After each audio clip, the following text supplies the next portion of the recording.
and disease.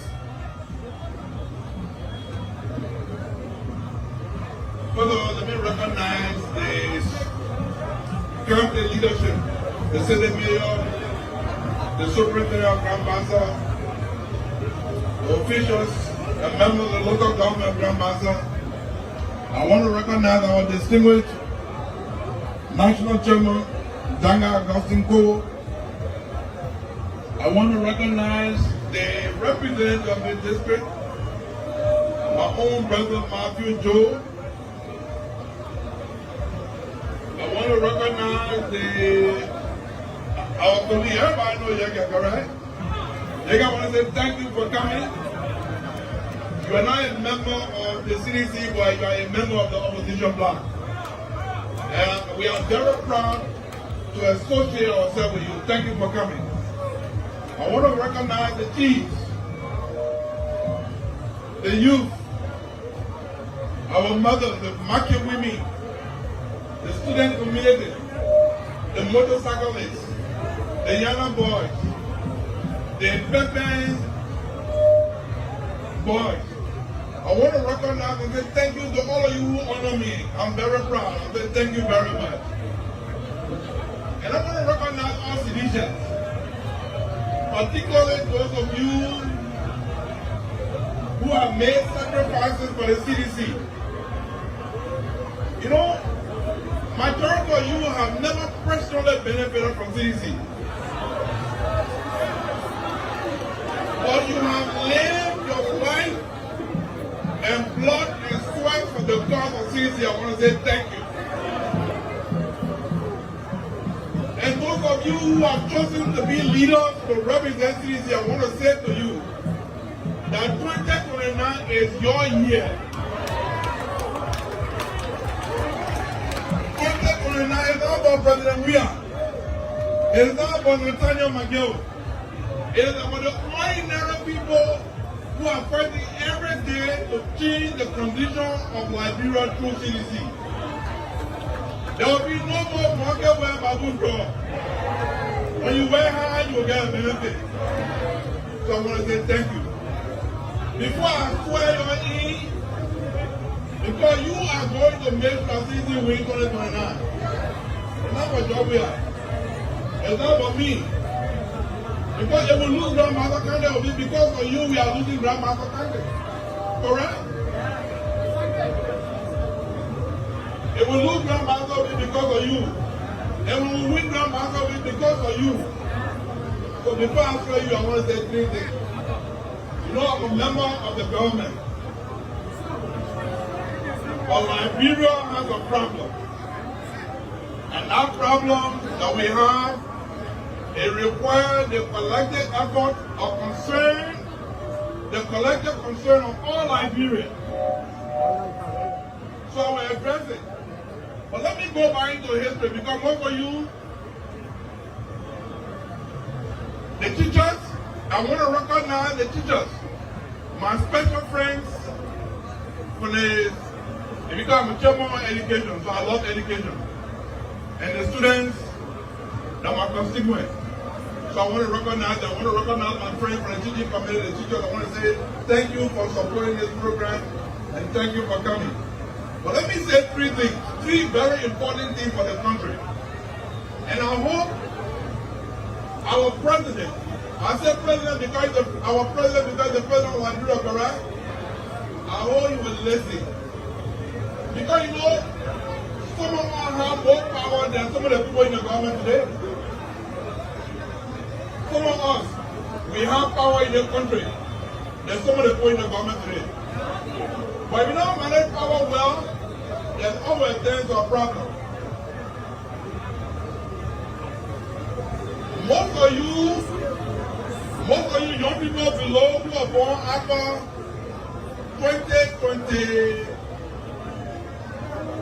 2003.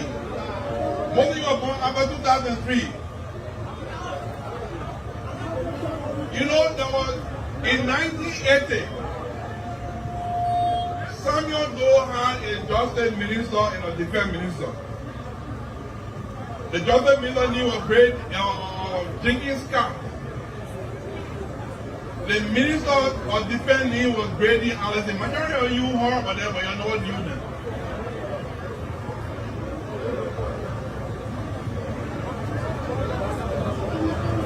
Justice Bishop Genghis Khan was the most powerful justice minister. He never followed the law. He was arresting people. When you criticize the government, he will arrest you because he felt he had power.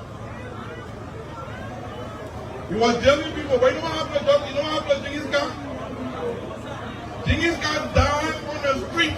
He died in a gunfight. Nobody went to look where he died. He went and lied down in the gunfight and died there. So we want to give this warning to the people who are in power today, who believe that they can abuse the rights of citizens. You know, a government will be tolerant.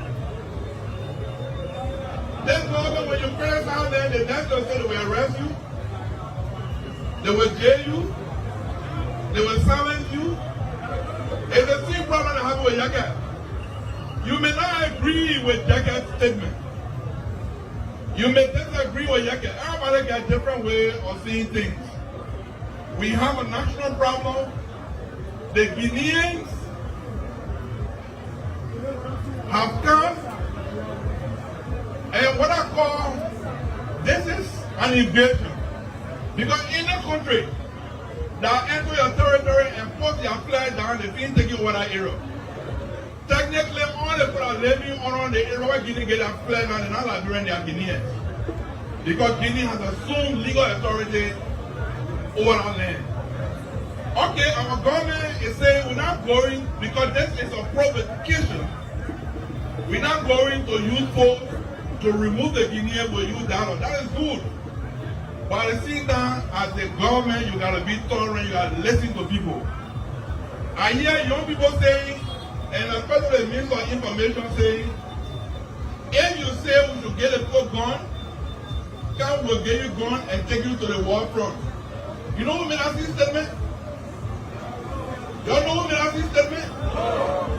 During the war when law entered local countries, our former president, President Taylor,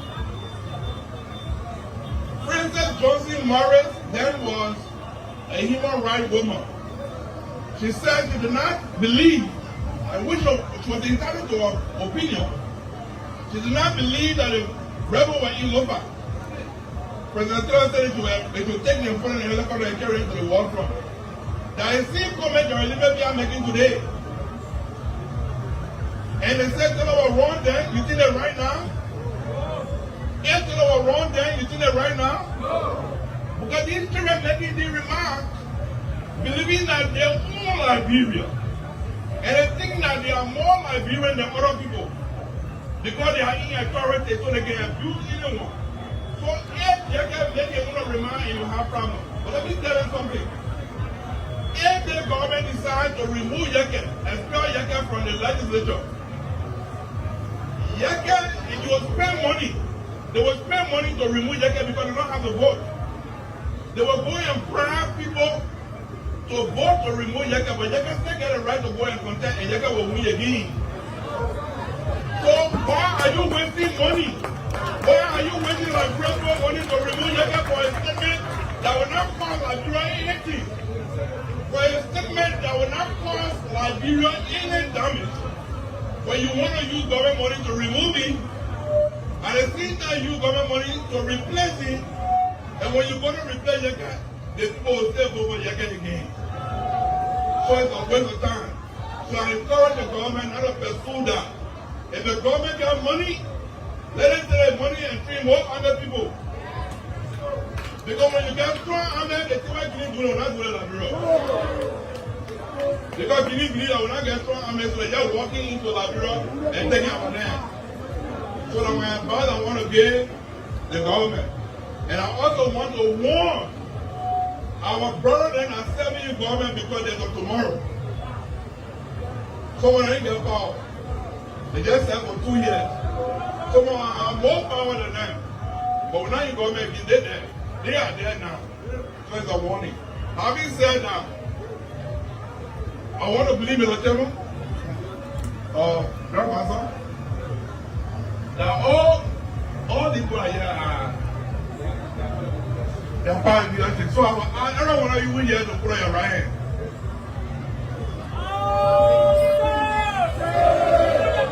Including all the officials of grandmother. Because what we are coming to do, we are coming to swear to God that when the KCDC with our life and with our blood, that can 2029, anybody proud of Jesus, Sinisha will not sleep. After election, you will work, and after election, you will make sure that you will, before when they count the ballot, you will take the ballot paper and bring it to the party headquarters and protect your vote. So I want you to put a red on and say, quietly say, I do solemnly swear that I uphold, protect the Constitution of CDC, the interest of CDC, that anything that goes against CDC, I will fight against it, that I will fight against internal and external threat against CDC, and I will respect the Constitution of Liberia. So help me God. You are all now an ambassadors of CDC. That is a solemn order you took. But now all of this go. This is more important to you. So everywhere you go, when it says CDC meeting, you got to go to the meeting. When you live in your community, go and recruit somebody to be a physician. Because 2029 is about our life. And now, look, we are seeing everything, man. They will say, President, we are flying private jet, but what are they doing? And they're flying private jet. So when somebody lies to you one time, they can't lie to you for the second time. So I want to thank you. I want to thank you, citizens, grandmother, citizens, I want to thank you. You know, we won grandmother 2023, but the vote was not significant to be able to win the election.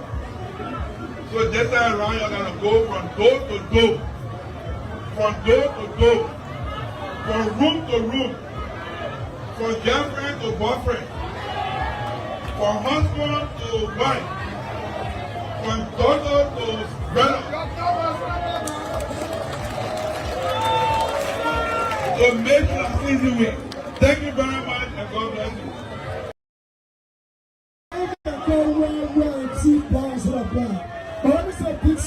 Welcome. This is Grand Marshal County from the Electoral District. You are welcome. But put your hand together as we call on Honorable Yaka. Give me a special sticker.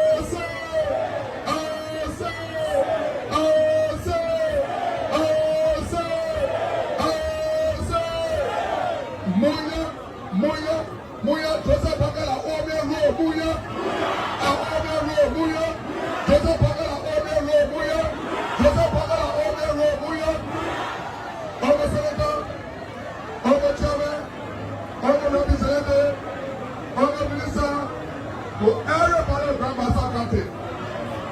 Let me tell you something today. Joseph Bagala can still say,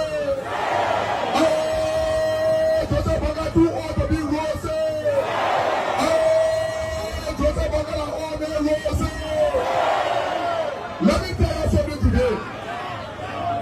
You know, for some of us in the opposition, we thought moving former President William, the country was going to be all right. I will say,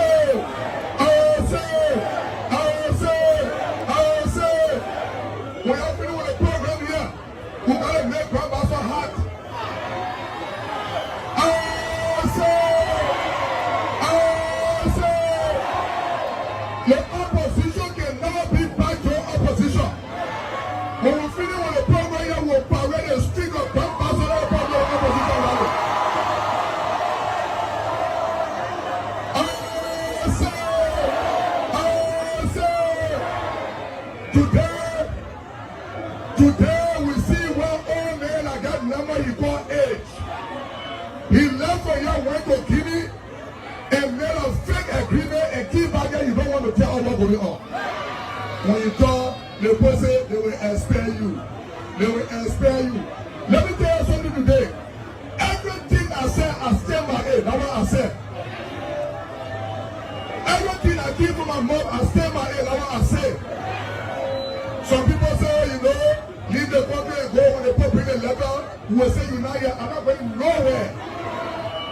I will be here until I see whoever to do something for me. I represent the Liberian people.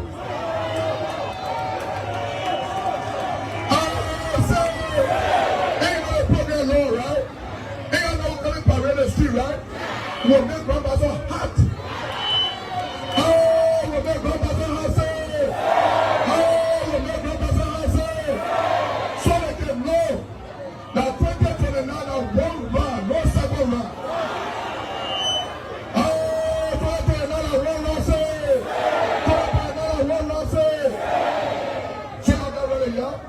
I'm keeping the statement up for the highway.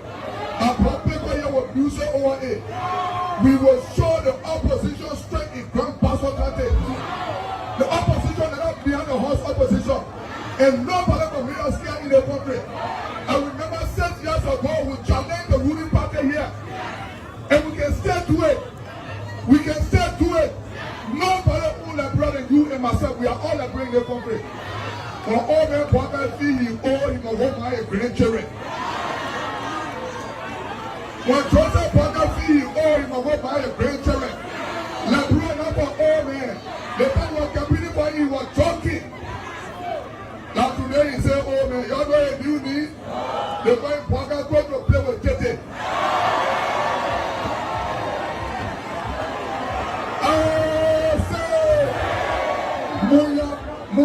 Muya, Parker going to play with Tete, Muya. I hear you, I'll go. I hear you, I'm coming to my time, go. Muya, Parker going to play with Tete, Muya. You going to play with Tete, Muya. Y'all keep the seminar, we're coming to take Grandpa outside and say you can see the opposition.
D-Cook, what's up, man? Welcome to the Heat Hour.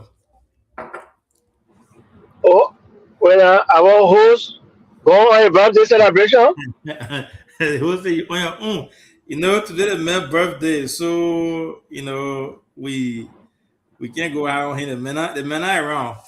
Yeah, so we the man is not around. The man gone. I mean enjoying himself somewhere. Today is my birthday, so we're giving that break. Thank God for him. Yeah, but welcome to the show. Again, we say happy birthday to our host, the one and only Junior Payne, the big I call it the Heat Hour host. Today is his birthday, so the man is taking the day off to celebrate. I don't know what happened to Sam. I know Sam celebrating with it, man. He's not coming. But welcome to our followers. We want to say welcome to BKS TV. This is the Heat Hour. We come on here every night from 8 p.m. Liberian time, 4 p.m. U.S. Eastern time. We come here, we discuss issues, we discuss topics where it range from politics to social issue, things affecting Liberia, things affecting the world. I mean, everything in between. So, welcome to the show. We look forward to having a good show tonight. Our guest tonight will be Honorable Doug Cooper. He's going to be joining us here, hopefully, to discuss some pressing issues pertaining to Liberia, Nema County, and everything in between. So, welcome to the show to Sewate. Again, I want to say welcome to our followers. Thank you so much for passionately following us every night. Without you, we won't be here tonight. So, DK, starting with you, I know you saw the video that I played there and all that stuff. We'll get into that later on. But as you know, every night we'll come here, we start with what's on your mind. So we'll start with you. From there, we'll go to Siawate, and then we kickstart from there. Why you don't want to start with the video? No, but we'll be discussing in detail. But you can start. You can. Oh yeah. So I think the video. Some of our team members, some of our panelists in our chat room, mentioning us in all their comments. I mean, I follow Liberian politics for some years before transitioning this way, and that crowd politics is not something that it worked with me.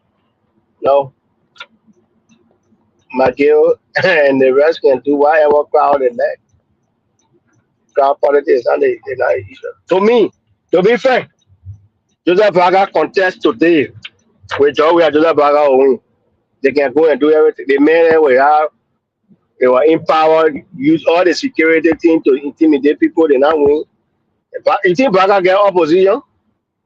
Braga and people they need to do what they need to do. They don't have opposition. They don't have anybody against them. So I don't have my head when I see McGill there doing different things. So that's just my comment on that. You conduct election today, Joseph Braga will win. So why am I helping my head on McGill and people? So that's the only thing I would say. You think it will be a one-round victory? Why are you trying to tell what Joseph Braga will win election? Okay. On it, but today, Joseph Braga will win. What's the issue? Yeah, good. No, I mean, Omen Braga is set. Nobody got problem with our Omen Laburo. They just need to govern well. No, nobody. Before we go to shelter, you got to remember now. You know, they just need to govern well. When we're doing the analysis, we got to be fair and kind of realistic, right? So before this election, you know, we had a PYJ factor, and we saw what happened for Nimba, and we saw the number that they won with. Now we have had several things happening. We have a lot of changes, a lot of moving parts. Now 2029, there's going to be no PYJ factor there. Now you have things that have been happening, and you are saying emphatically that when they go to the ballot today, it's going to be a slam dunk for the old man. No need to do anything else. You're going to win. Slam dunk. No PYJ. Good. The PYJ team, when people say it's funny, PYJ supported Georgia in 2005. In Nima, they were defeated. So what is PYJ team talking about? So yeah, I'm saying with everything happening in the country now, Georgia can't beat Braga today. Forget about McGill. Having the politics, the crowd politics people can do, that trucking people, that team people can do.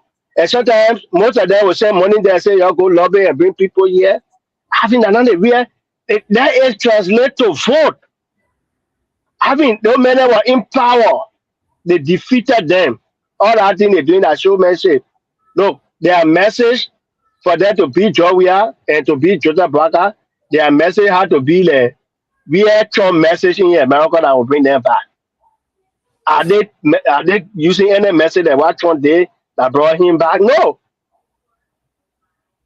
So what message Maggie carrying? The government not doing well. Maggie part of the government. Is that the message Maggie carrying in Pastor? Government not doing well. Maggie is a senior member of the government. To be a senator in the government, they're not doing well. The US are not doing well. So, I mean, don't bring me about Maggie Bene. Maggie can't be. Look, the mistake CDC continue to make is the people that are making face of their party. You can't make. No, a CDC really serious. They need to revamp all those criminal, all those people that created problem for Georgia. They need to take them around from Georgia. Bring new face. Those faces will be appealing. I think that they sing so Maggie when sing. That they sing so Maggie when sing. He has seen that song before. Yeah, but I agree with you. But the crowd politics thing, we've seen that. Seventy over to you. The crowd politics thing, we've seen that. Even you have a lot of people show up for Cummins. A lot of people show up for this other person, and then at the end of the day, we see that guy from Japan, that is the ambassador of Japan, winning Cummins and stuff like that. So the crowd politics is something that is deceiving. But we can't just downplay that with everything that is happening in the country. Gas price, people, job, unemployment, people are actually complaining. So you can't just downplay that they can come and say with the high election today. So most people go over there because they are frustrated. And that's why Open left from there, because Liberians were frustrated with the way things were going. So you got to remember now. So it's not something just easy you say. But overall, Sewate, I'm going to have you give your 2 cents on that. We'll have our guest in the back. Honorable Doug Cooper is going to be our guest tonight. So DK, just jumping at in there because he's so hot. He want to discuss that topic, but we want to keep it for our guest here. What's on your mind, Sewate, tonight before we bring our guest on? Yeah, good evening, CEO DK, and to our listening audience.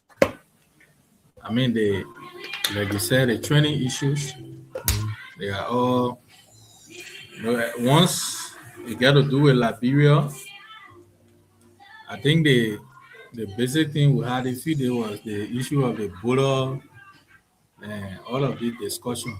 But with today's situation, I mean, basically, the good thing is, if it was a debate, then we were going to go there, because sometimes before you give these analysis, it will be on the basis of data. So, I mean, right now, from what we can see facially, we can say that at least the CDC, in fact, the Unity Party in her first 2 years, at least they are making difference. That's what I can say. Because if we had guys from the other side to get the conversation, but right now to make it, for me, that's why I don't want to make too much statement on it, because there's no other side of the IO to have a conversation. Yeah, it'll be one sided. It'll be one sided. If we had the other guys here, then of course. But I do know, in the last 2 years, if you do your comparison, you get to know that there are some tremendous changes. There's huge difference in governance. So that's what I can say. But I mean, I like to argue when you have opposing force, but where you just lash at one person and there's the person debate, so that's what I can say. But I mean, it'll be a good show. We expect Doug Cooper, he's a firing person that I know, because he's been member of the local government now for a few years. So I mean, it's good to be in conversation with him tonight. Yeah, he's in the back. His camera is on, but once he gets to the camera, that will bring him on. Again, happy birthday to Junior.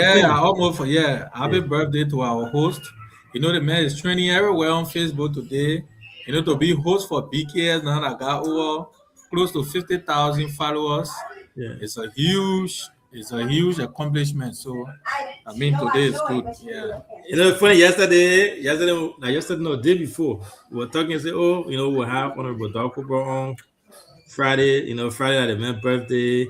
I don't think it's gonna be. So I'll be here. I'll be here. I'll make sure I attend. I just laugh. I say, your birthday in Kigali. Possible. Right now, the guys are outside.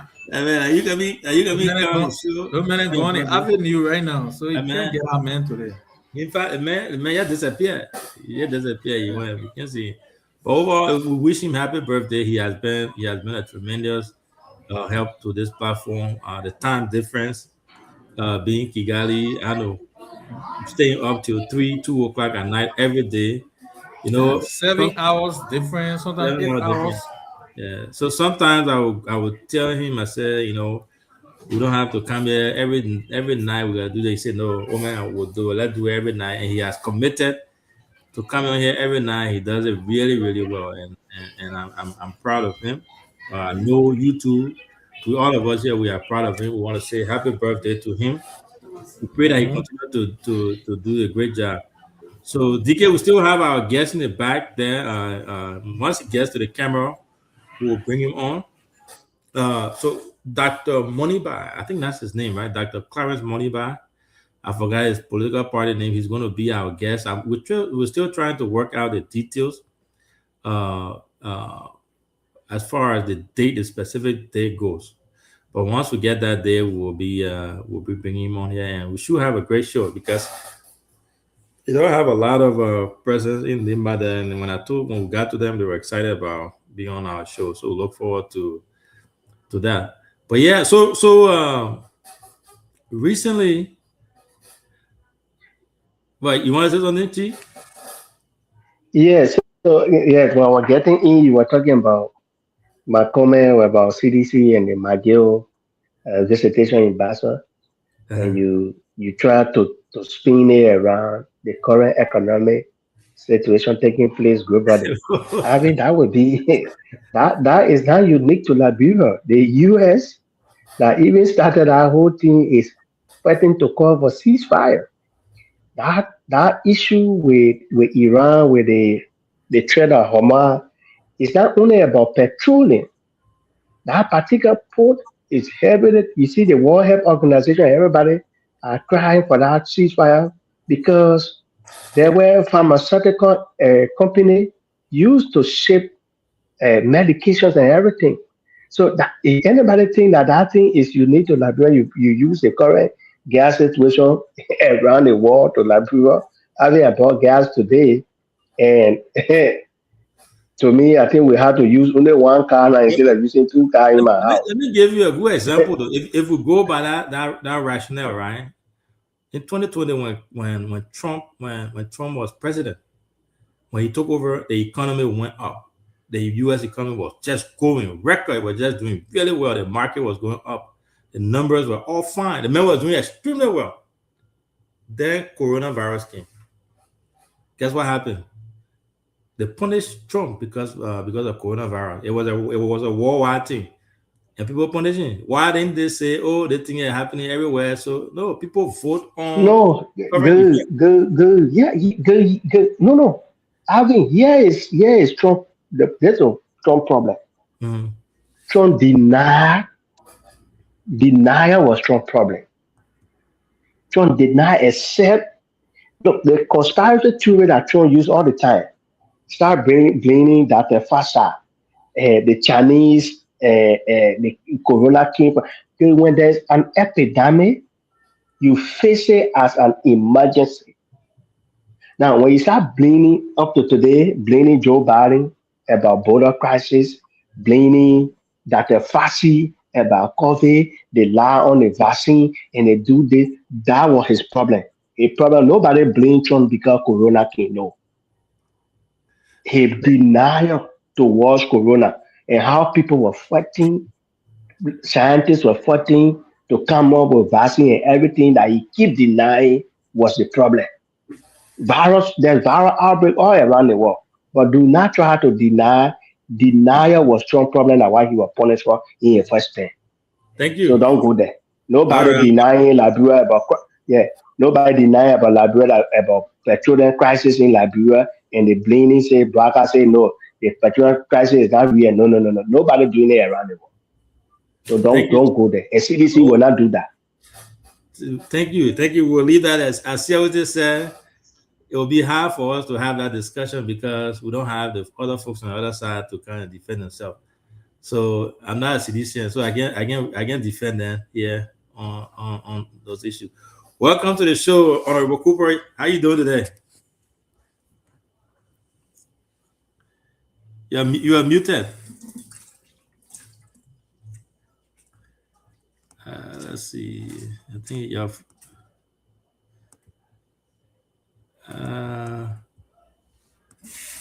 You know what? Let me see if I can. Okay. Your phone or your mic is muted. We can hear you. You wanna unmute it? Can you hear me? Yeah, we can hear you now. How you doing, Chief? I'm fine, but the volume is too low. I don't know why. Oh, we can hear you loud and clear. You can hear me?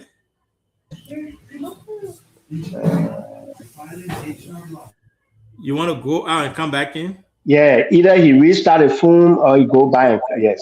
You want to go out and come back in? The volume is very low. Okay, go out and come back in. All right. So what we'll do is we'll try to get one of the CDCs to come. I know my man Kalasco and myself will be working something behind the scene for him to come. Honorable Gray too. I can get him to come on here to defend. And then also Honorable Yelu. Yeah, I know he's in country now, so we should be able to get him to come and defend. They can defend the CDC. Or maybe we could have Cyrus, the great Cyrus, the man from the Green City, to come and can defend. Welcome to the show, Cyrus. Thank you. Really, my show, yeah. Yeah, you really got guests today. We can't guess from now. You do for it. Go on, man. That one is. Go my show. Welcome to the show. I don't know if you follow the videos that we play and stuff like that. No, I've been running around doing some other stuff. I just joined the show. Oh, okay. Today is our host's birthday. Today is birthday.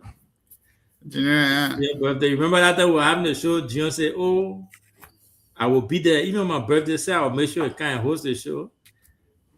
Send 12 o'clock here for you. Sure, Yeah, he's sure. But tonight we'll be hosting Honorable Doug Cooper. He's having some technical difficulties here. He should be joining us here shortly.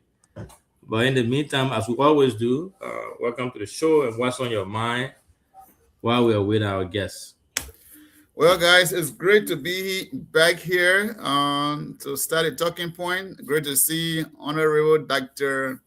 DK Wade, Dr. Siawete, one and only, but the most powerful man on the block, the creator of the show, Alvin Saka. It is great to see all of you. I saw your Peking Ahmad Brook say you're getting powerful, you're getting all the numbers. You will say on the chat room, I was like, my Peking, this time I will be going, you're causing government too much against far behind you. But it's great to be here. I mean, let's dive into the conversation. I guess we are hosting one of the most powerful and one of the most powerful sons of Nimba County tonight, and we are here we'll fire him up tonight.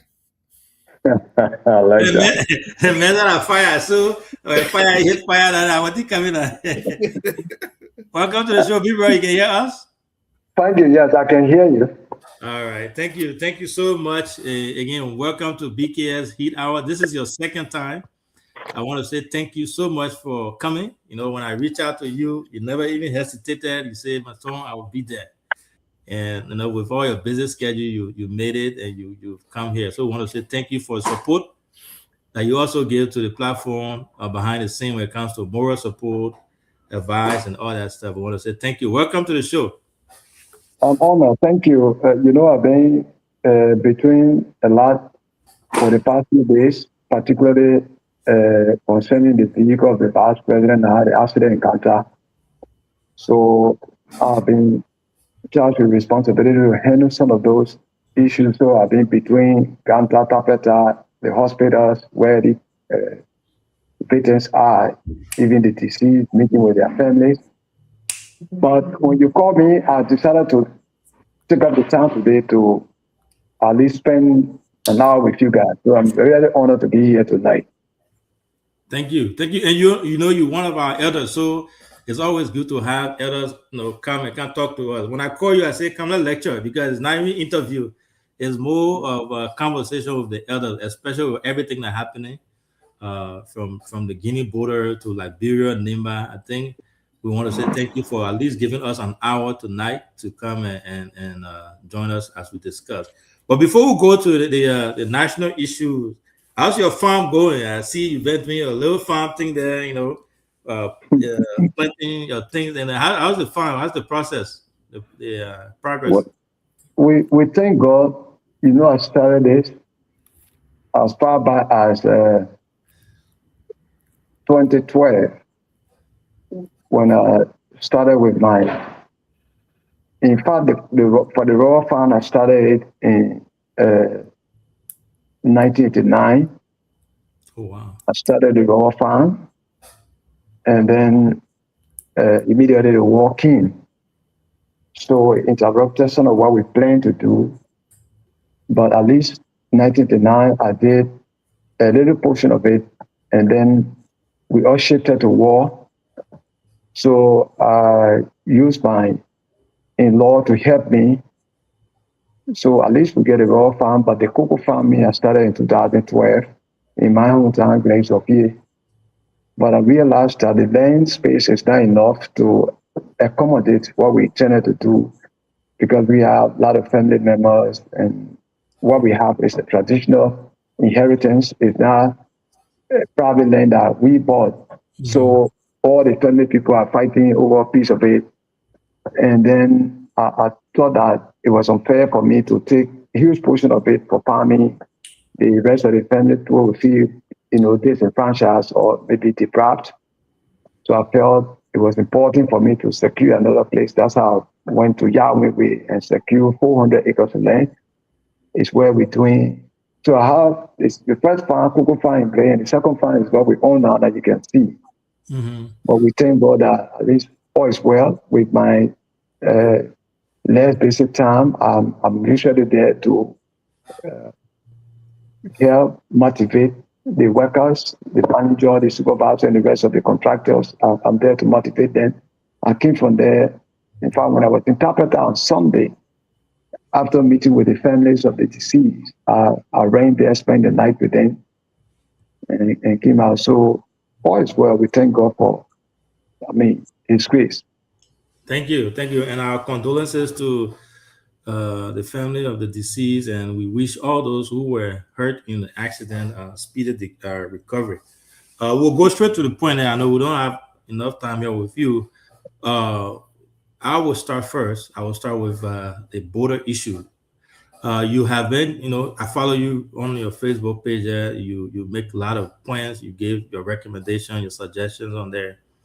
Give me everything that you know and everything that we've been through, everything that Liberia been through, the current government, what Guinea has done or Guinea continues to do. What's your take on the whole thing? You think the government is doing the right thing? The approaches taken by the current government, if you were sitting next to the president advising him, would you have advised him to take this route that he's going on? And what would you say about other people, the other folks who rightfully they are discouraged about the way Guineans are behaving, taking advantage of us, but some of them actually are calling for more robust action. The government should do things differently, send military to the border and all that stuff. What's your take on that? Well, thank you. I'll try as much as possible to be careful in addressing the issue concerning the border crisis or the tension at the border. Mm-hmm. But let me tell you this. I'm quite knowledgeable to what is happening or the kind of boundary that we have.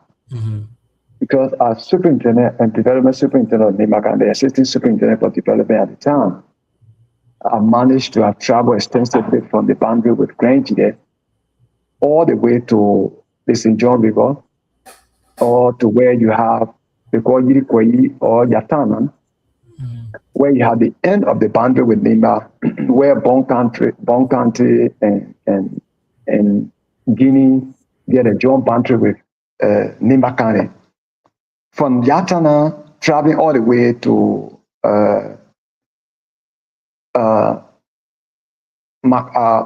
where they call Bongoma in Lufa County, it's a long distance border. You have to travel from there all the way. You pass Salaye, you pass Zozo, and all these districts have border point with Guinea. Salaye has border point with Guinea. The same with Zozo, the same thing with Fonjama. Then you go to Kolaun before you go to Foya, which is the end of the boundary between Guinea and Liberia. I have traveled extensively along those borders, and I know exactly where you're talking about, because even the boundary with Wam and Rankoli in Foya district, because there are three clans, regional clans in Foya that is now called district. You have Rankoli, Wam, and Tinya. Those are the three clans, original clans of Foya district. And Tinya district does not have any border point with Guinea, but with both Rankoli and Wam, they have boundary with Guinea. And so when you go all the way to Poluma, from there all the way to Punguma, coming all the way to Solomba, it's a long border. But then along the Tinya way, there's no river. I mean, it's the land border. And even when you come to Zozo, where you have the Yeda border, it's an open place where you cross and just go to Masanta. And then, but when you go all the way further down to the district of Kolamu, is where you encounter the Makona River. And then the Makona River extends all the way to the boundary. When it reaches to Sierra Leone, between Sierra Leone, Guinea, and Liberia, then it branch and form a boundary between Sierra Leone and Guinea. And then between Sierra Leone and Liberia is a land border. So it's a complicated thing, because I'm there almost every time, because my wife is from Foya, so I'm there almost all of the season. Even last season I was there, I went as far as Menikolan, Solomon, I went as far, even Wasonga, where my wife hails from. So I travel there every time. So the Makona River has been originally the boundary that Liberia has with Guinea. And then when it goes all the way down after Solomon, when you go to Punguma before reaching Menekoma, then the river will bend to form a boundary between Sierra Leone and Guinea. So then you are now left with the boundary between Sierra Leone and Liberia. And there is a boundary, it's a land border, there's no water there. So, but my own take, which I have shared with even some people in the government, including the president, is that the approach should not be war. I know that all along the border that I'm talking about is just how you have Nimba County. When you go to Yami to see the boundary between Guinea and Liberia, by the time you cross the border, you encounter Mano people at the frontier. Right. Coming all the way to Ganta, you will see some Mano people there. And you will pass by Ganta, come as far as Yirikweyi or Yatana border, you will see Soto Mano people both on Guinea side and on Liberian side. Now, when you cross over to Lofa County, you cross the border, the first group of people you encounter will be the Pele people. That is from Bientown, which is the first town, going to Gangos town, going all the way to Golu and going to Salaye, then you go to Zozo, all along there. The first group of people from the boundary to Salaye will be the Pele people, both on Liberian side and on Guinea side. Yeah. Then when you extend, you go beyond Salaye, you encounter the Loma, both on Guinea side and on Loma on Liberian side. Wow. When you go all the way to Bonjema, the same thing, Loma, but between Bonjema and Zozo, you will encounter the Panabodo district, which predominantly is Mandingo district, Mm-hmm.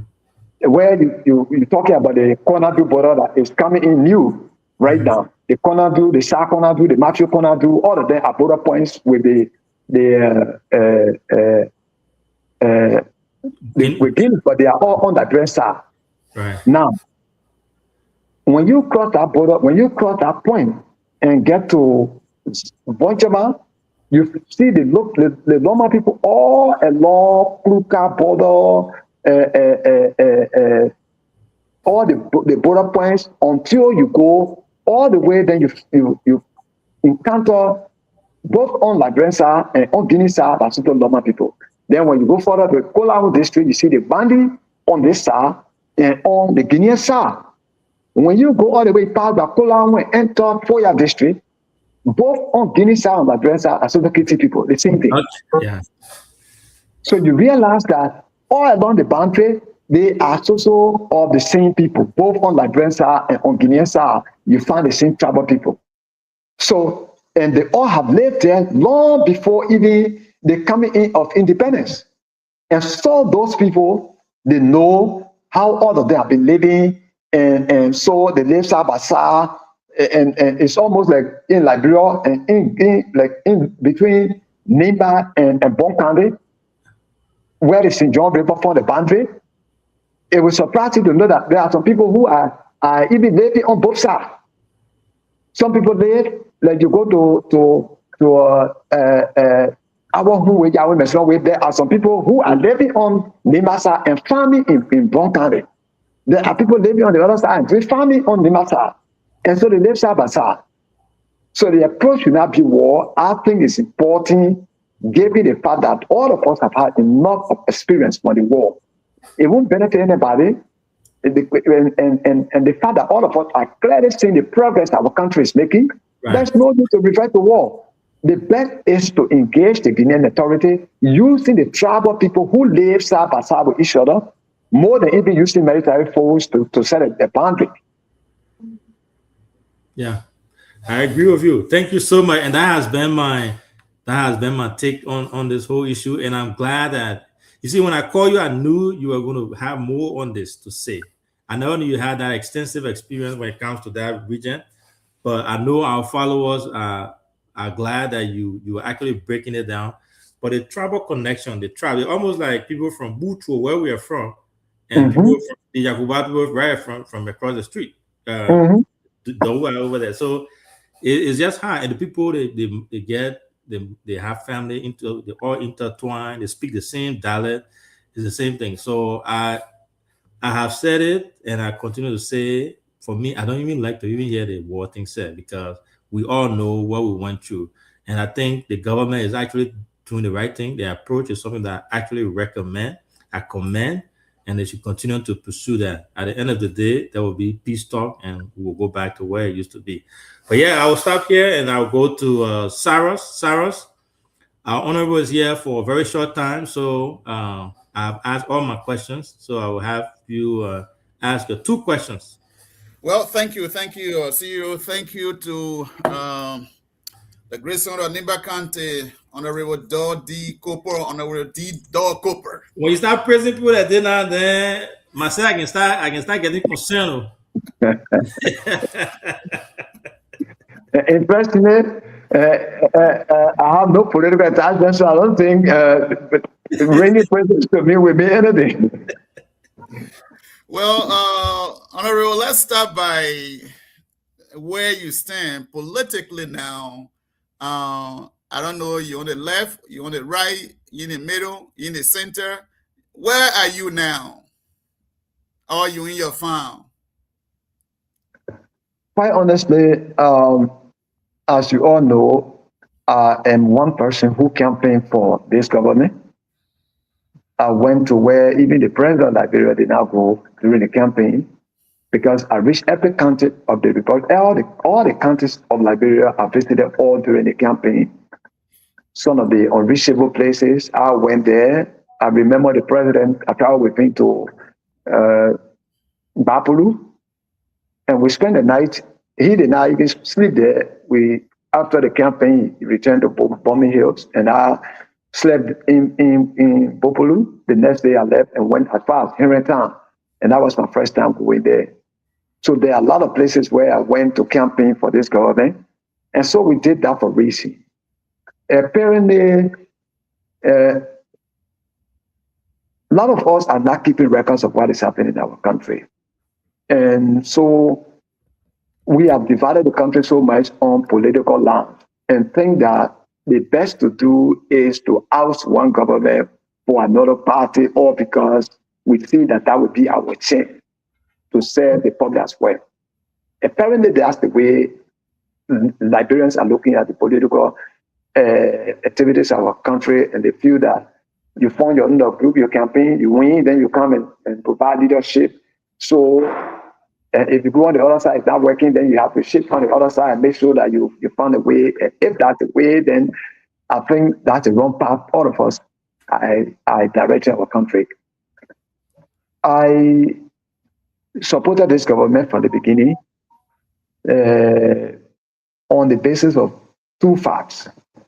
One of the reasons is that as one person who supported the CDC in 2017 in the runoff, we have had high hope that President Weah, being a young man and giving his traveling experience around the world, he would have been the best person to transform our country and to bring our country back to its pre-war status.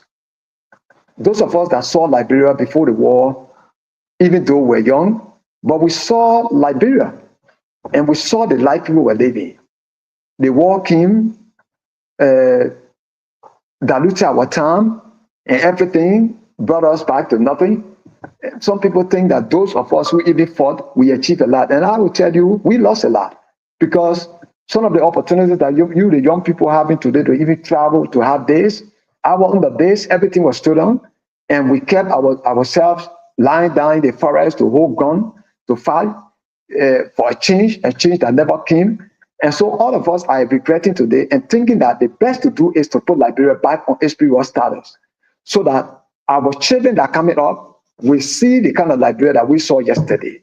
Regrettably, President Weah deviated from our hope and aspiration, and he focused more on pleasure and making himself happy and making other people happy and making music, and not concentrating on the real issues that affect our people. So that's why we shifted our loyalty to the Unity Party of President Joseph Ima Boakai and the Vice President Jeremiah Makun, to put our country on a better trajectory. Today, I don't care whether I am in government or I'm not in government. The most important thing is to watch and see which direction our country is going. Is our country better off than yesterday? Of course, yes. Those things that were crumbled yesterday, those things that were destroyed, is the government trying to rebuild them? Yes. I mean, so there are many more that are happening, and I am happy and grateful to God that I'm one of the makers of this government. So I support this government in every way. Until otherwise, if the government will do the wrong thing, we will be there to speak out. And I have no regrets for my being a supporter of this government, and at the same time involved with private life. We don't have to always be in government. There are times that we have to take some time off to even do family thing and take care of our family, take care of our children, taste life out there than just being in government continually. So I am supporting this government, but I enjoy my life right now. There are many things that I'm doing that when I was even serving government, I didn't have the opportunity to do.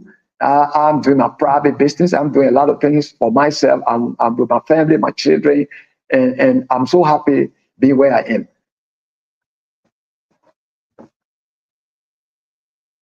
Quickly here is Doug Cooper. There has been a rumor all over the place the past few weeks that Doug Cooper is going to be one of the contenders in 2029 senatorial election in Nimba, in the great county of Nimba County.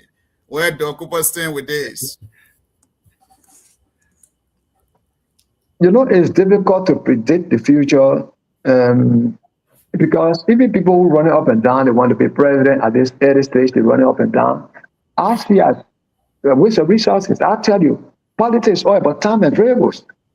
Now, it's too early for anybody to think that you can run campaign at this stage and even sustain any gain. If you put people together today in Monrovia and the whole Monrovia get locked down, are you ready and prepared to sustain that? You think it's possible to sustain that? Never. So I'm not thinking about politics right now. So with that comment, what would be your advice to Musa Hassan Bedete? But man talking about insane for like people say I told you I said man when the man was praising you so the man had different question under his sleeve. Oh no problem.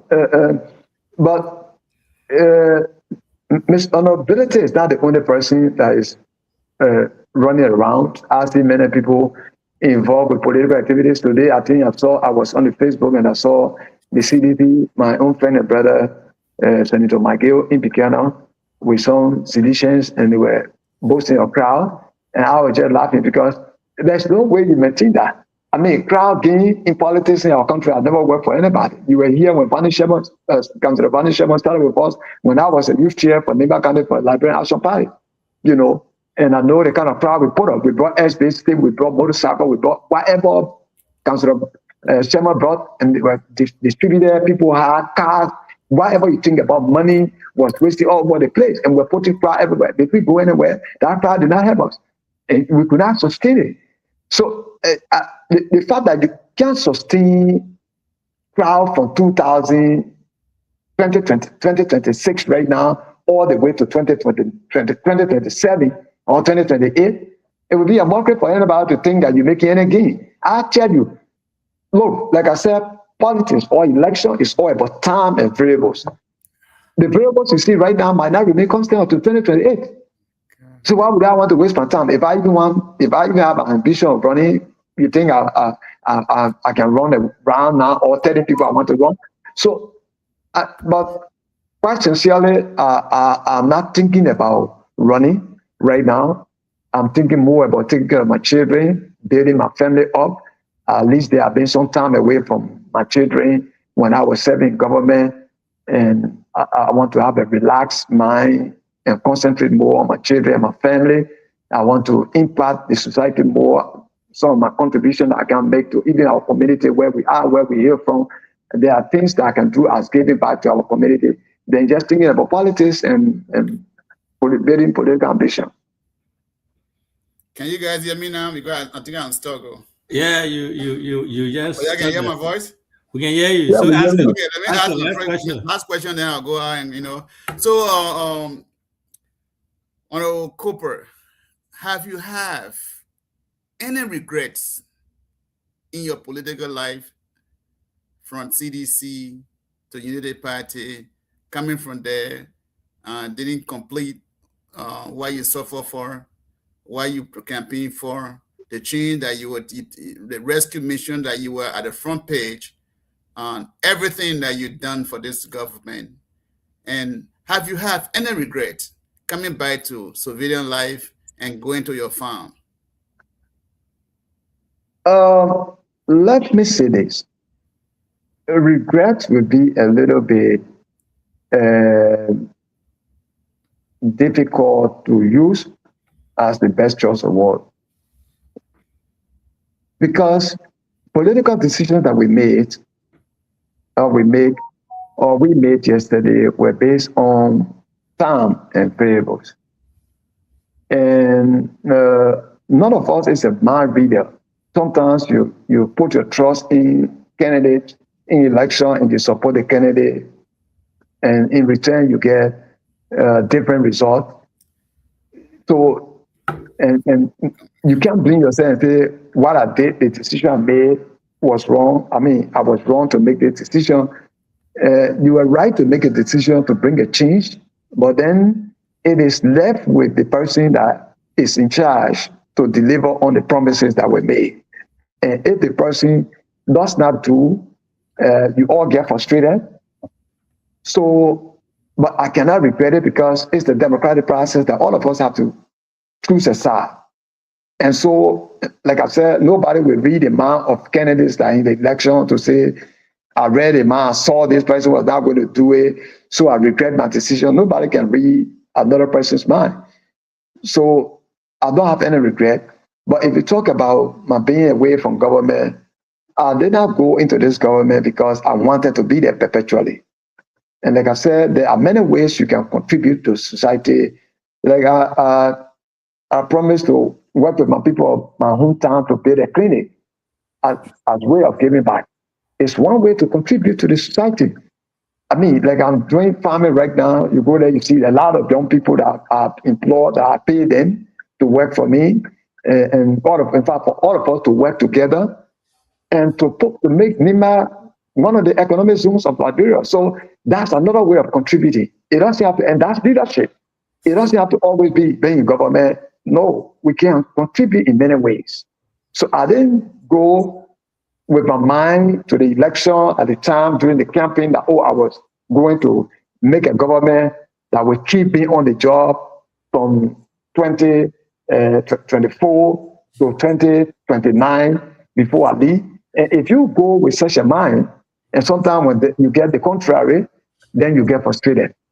So I feel strong in my heart that there are many ways that I can contribute to the society. There are many ways that I can contribute.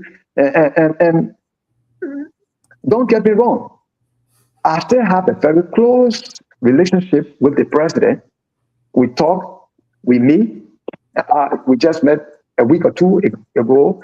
And so, I mean, I don't have any regret. I have an inner access to both the president and the vice president and most of the people in the government. So what would be my regret? I have no regret. And that's why I said I'm supporting this government and I'm proud of what the government is doing. Thank you. Thank you. Thank you so much. Again, welcome to BKS TV.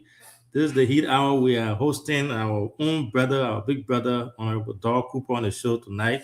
He joined us to just have conversation. We're discussing everything in between from Liberia, Nimba County, the current government, and everything. So thanks all of you for following. We appreciate you guys for following our show.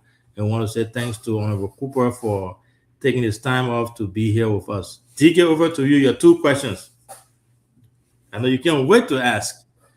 No, I mean, you know, I'm an old man there. The way you're just calling Doug Cooper, I need to say D. Okay, you want me I call him a big brother. Don't try. You need to put a man D. You need to put a man D there. So, but there, you can see the screen. See the screen. I got. No, you and Sarah, they're calling a man Doug Cooper that I know. We're not taking that from you. I call big brother, man. Don't deny your politics here.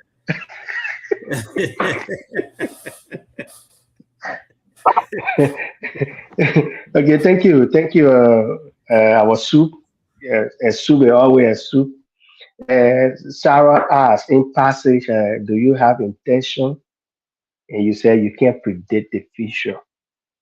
My baby, can you clarify that one further for us, please?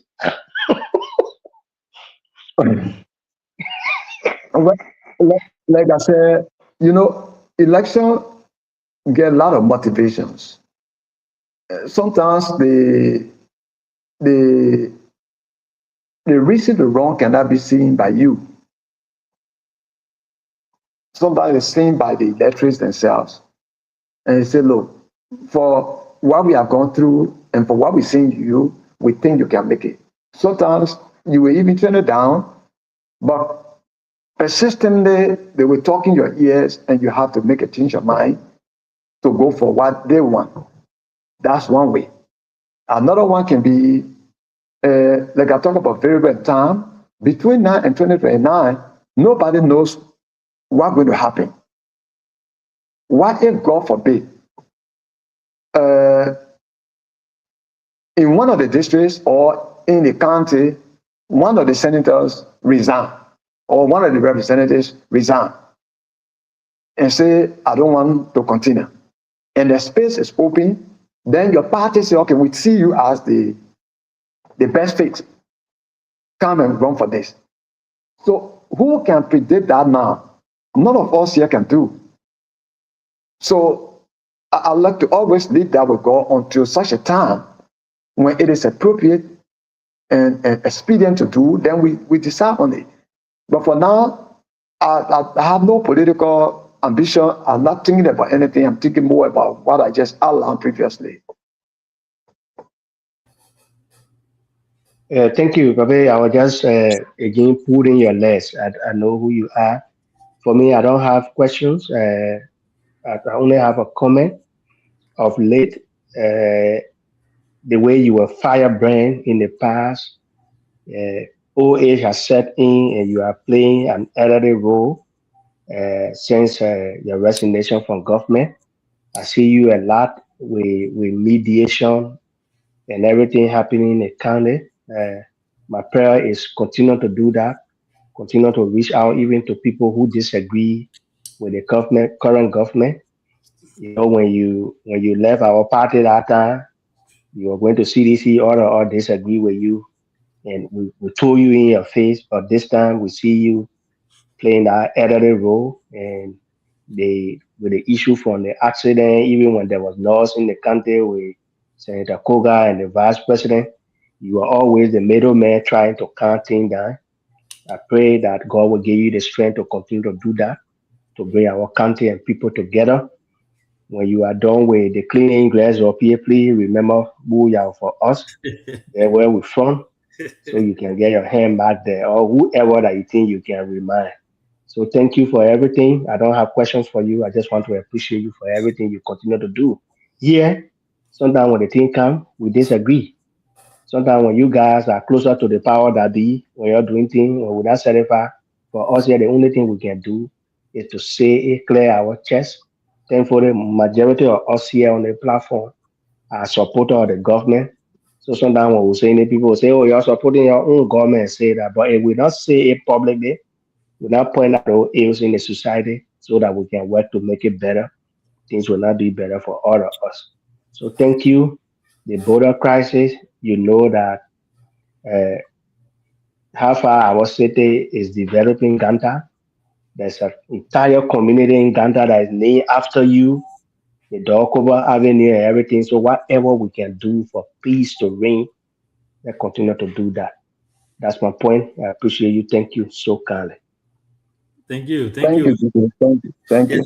So before we go to Saturday, DK brought something really good up there. You know, the noise in the county has subsided so far from what we've seen, and you are one of the major forces behind that has led to that. What's your take now? You think you like the way things go now?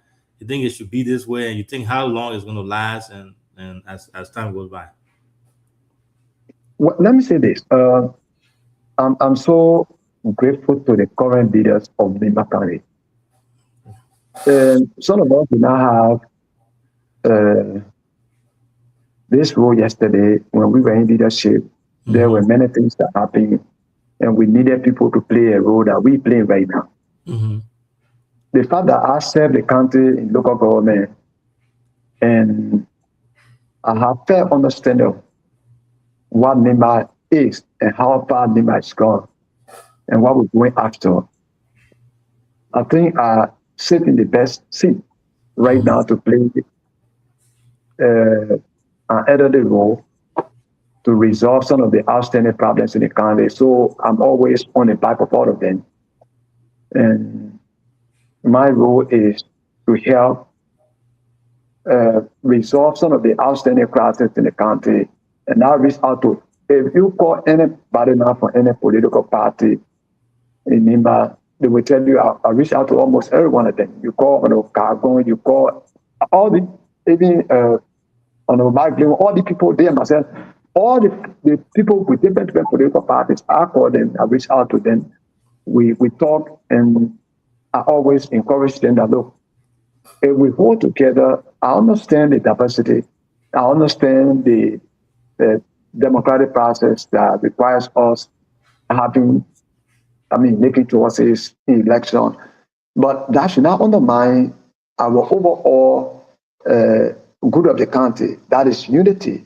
We all need to hold together. So I'm in a bike trying to always reach out to everybody. When elders are having meeting, I'm always there. I go to their meeting site.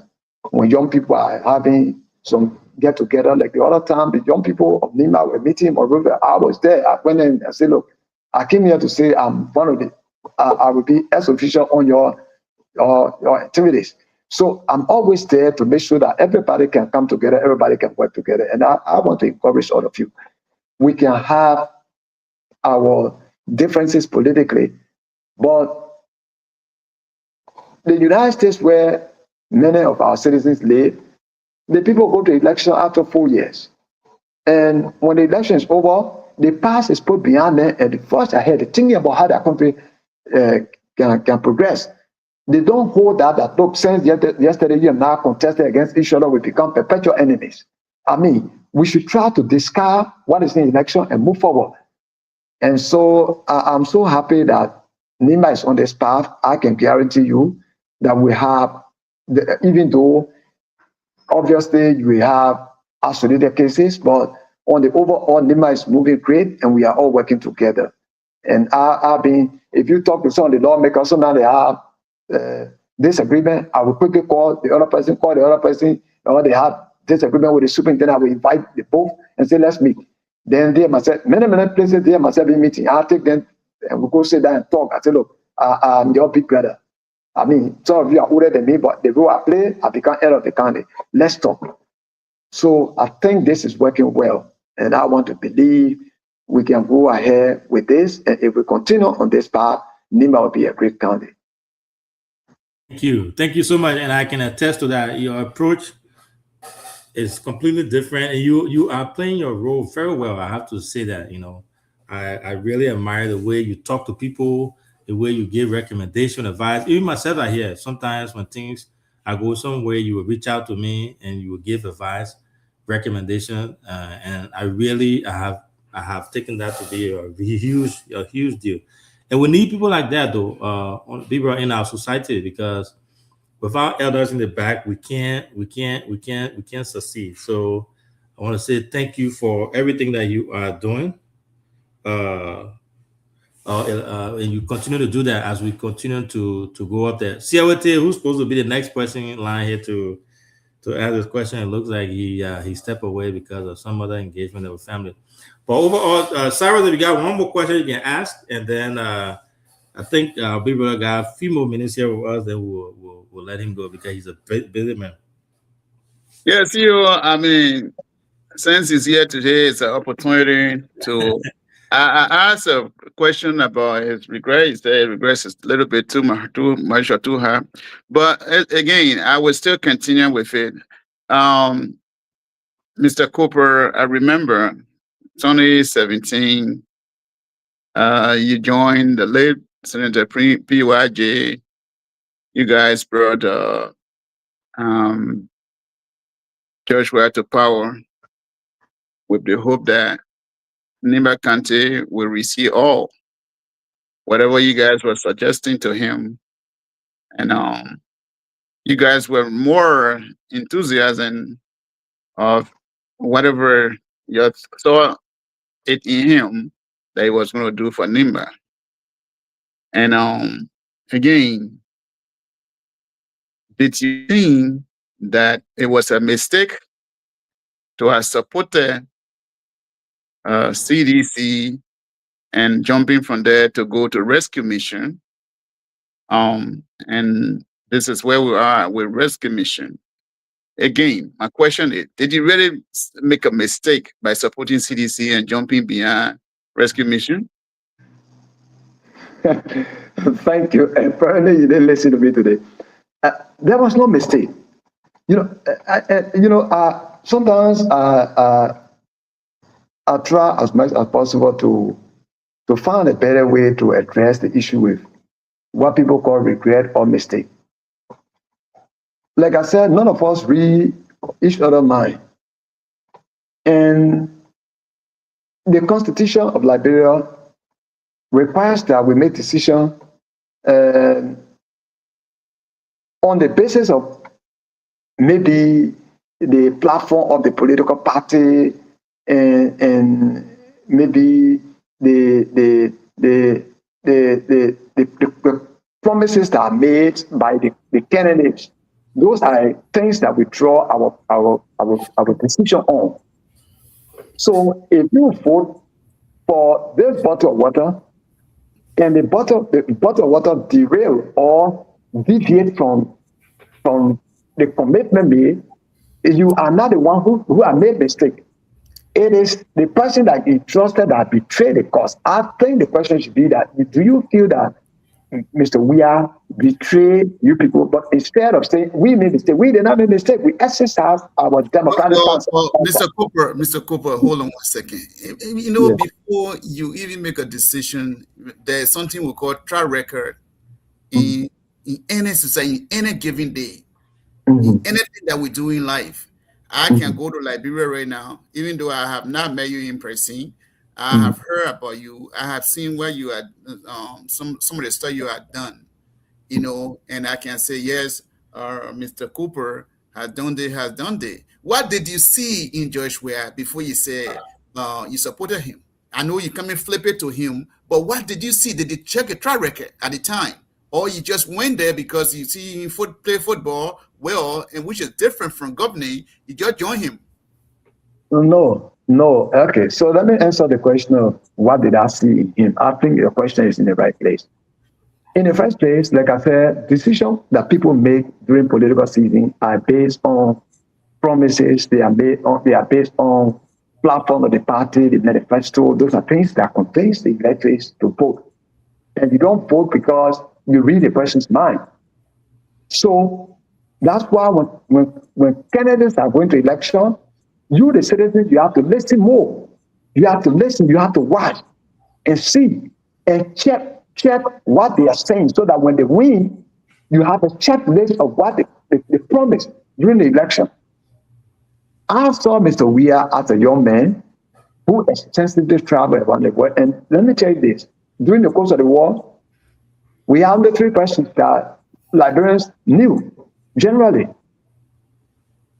One person was Mana Ellen James Salih, the second person was George Weah, and the third person was Mr. Taylor, Charles Taylor. Those were the three persons that were making headlines internationally. And all of us wanted to see his experience that he had in the world. Like you now, where you sit, when you come back to Liberia and go back to your village, the people think that where you are, there are things that you adapt, there are things that you will learn, and you can say, look, I can replicate this in my community. There are some good things that you see and say, look, I will bring this back home. So if you are opportune to reach, coming from Gibraltar or from the slum community, to reach to that level and you live with people, you interact with president, you walk, you saw the farm parties and say, look, my people are back, I want to bring these things back. Nobody can put out the argument. And if you list them down and say, look, those are the things I want to do for Liberia, those are things that I've seen out there, and I get friends like Macron helped my boost when I was playing football, and he's today president of France. When I become a president, I think I can knock the door will open. So nobody can argue that. Those are facts. So if you say you want to bring that back and you don't do that, the people will express regret by voting you out or exercise their democratic rights to get you out, to replace you with another person, to try another person. That is not a mistake. It is you who is being entrusted with the leadership that you betrayed, because you are the one who betrayed. Like Mr. Weah, when I sat with him, in fact, my first counseling with Mr. Weah was at his house in rehab. And only he and I sat in his room. The first time I sat with him, because he and I sat down in his room 9 times, only he and I, 9 times. But the first time I sat with him, he made, and you know, I made my decision before he and Senator Johnson even left for here to go to Nigeria to sign an agreement to come back. I was the first person who declared. So we sat down, and there were things that said, my people, look, I wanted to even take him advice running away from Nimba, but the fact that Ambassador Boaka had already gone ahead of me, I mean, No, he said, the fact that I've already chosen Joel from Bontante, I cannot do otherwise. But Nima, we can all work together. And I think that we can do. He said, look at Nima. Nima is the industrial county in Liberia. When you look at Nima, it's the only place. When I travel all around Liberia, since I got back, when I go to Ganta, I go to Senegal, I feel at home. And I see, because I grew up in Yekepa, and I think we can make Yekepa a tourist center. So all these beautiful things, who can argue that? You can't argue that. So if he said he will do these things and he did not do, all you have to do is to change your decision to say, look, we try you, but you could not reach the finish line. We can try another person to see. That's not a mistake. Thank you. Well, Thank because you. of time, I Thank will let you. you go. So Tete can No, ask a question. no, we're not letting you go back and forth, my guest. Don't even try. You see how I'm in the dark. I'm to say at least in that kind of, I don't know what happened. So, but 70, we have our guest here. Our big brother has been here with us for about, I would say, I forgot the time, about 42 minutes now. So we'll have you ask your 2 questions. And then from there, we'll go to Aman to ask his 1 question, and then we'll let our guests go for the night. Yeah, thank you, CEO. Good evening to Popo. For me, I always call him soup. So, once a superintendent, that position is always, So, what I want to say is that I think DK touched some. I think you are also helping at the back to stabilize a lot of things in the county. And the role you are playing is the role of an elder. That's what we need right now. That's what we need right now for the county. So, I mean, it's good. I think your presence around the second man that comes from the county, I think is laudable. But my question to you has to do with this issue with, surrounding the border saga or the boundary. I know the border or the boundary there. Many persons have given analysis about how government approaches, the situation on ground. The last time we saw the involvement of the superintendent from LOFA, mediating and other criticizing on his role he played. So you serve as local government here. I want to know what would be your advice, because some are saying the president was there with the foreign minister, and then the superintendent who went there. What difference is he playing as a superintendent? Well, I think I understand some of the arguments that are being on the Facebook and even on the radio stations. The president is having a messenger, which is the superintendent for each county. And so it's like the president traveled from here to Ghana, the ambassador of Liberia to Ghana becomes the messenger for the president. So the ambassador will not say, since the president is here, let me move from here and go that the president will have to do. Because anything happened to the president at that particular point, you are held liable. So you guarantee the security of the president whenever he's in your county. So you are the first line of contact. So there's no way that you will say that the superintendent should not have been there since the president was there. He needed to be there first and make sure that the ground is softened and even make the appropriate introduction and say, look, Mr. President, this is the commissioner for the area across the border on the Guinean side, or this is the sergeant, that is the commander here. So the president will not know. So you make the introduction. You take the lead. So there's no way the superintendent will be away and the president be there. You can't do that. But let me tell you this. Some of the arguments I hear people making, the thing more that the president is coming from the position of weakness instead of coming from the position of strength. And I think it's a mistake on their part. Look, war is not a joke. And I'm speaking from experience. War is not a joke. And if Liberia should decide today and say, look, we go to war with Guinea, What type of war are you talking about? Are you talking about conventional war? Are you talking about civil war? You have to first determine or identify which type of war you are going to. And I tell you, it won't be a conventional war. It will be a civil war. Because like I said, you have the same group of people going to walk behind each other, like what we did here in the 90s. It's not going to be, because the war, look, watch the war between America, Israel, and Iran. And I've been following that. They are fighting a conventional war. Now, people feel that, some people even say Liberia does not have an army to battle Guinea, and so that's why the president is acting this way. Are you thinking that that's the way? No. Because I know, like, Guinea get a military, equally Liberia has a military.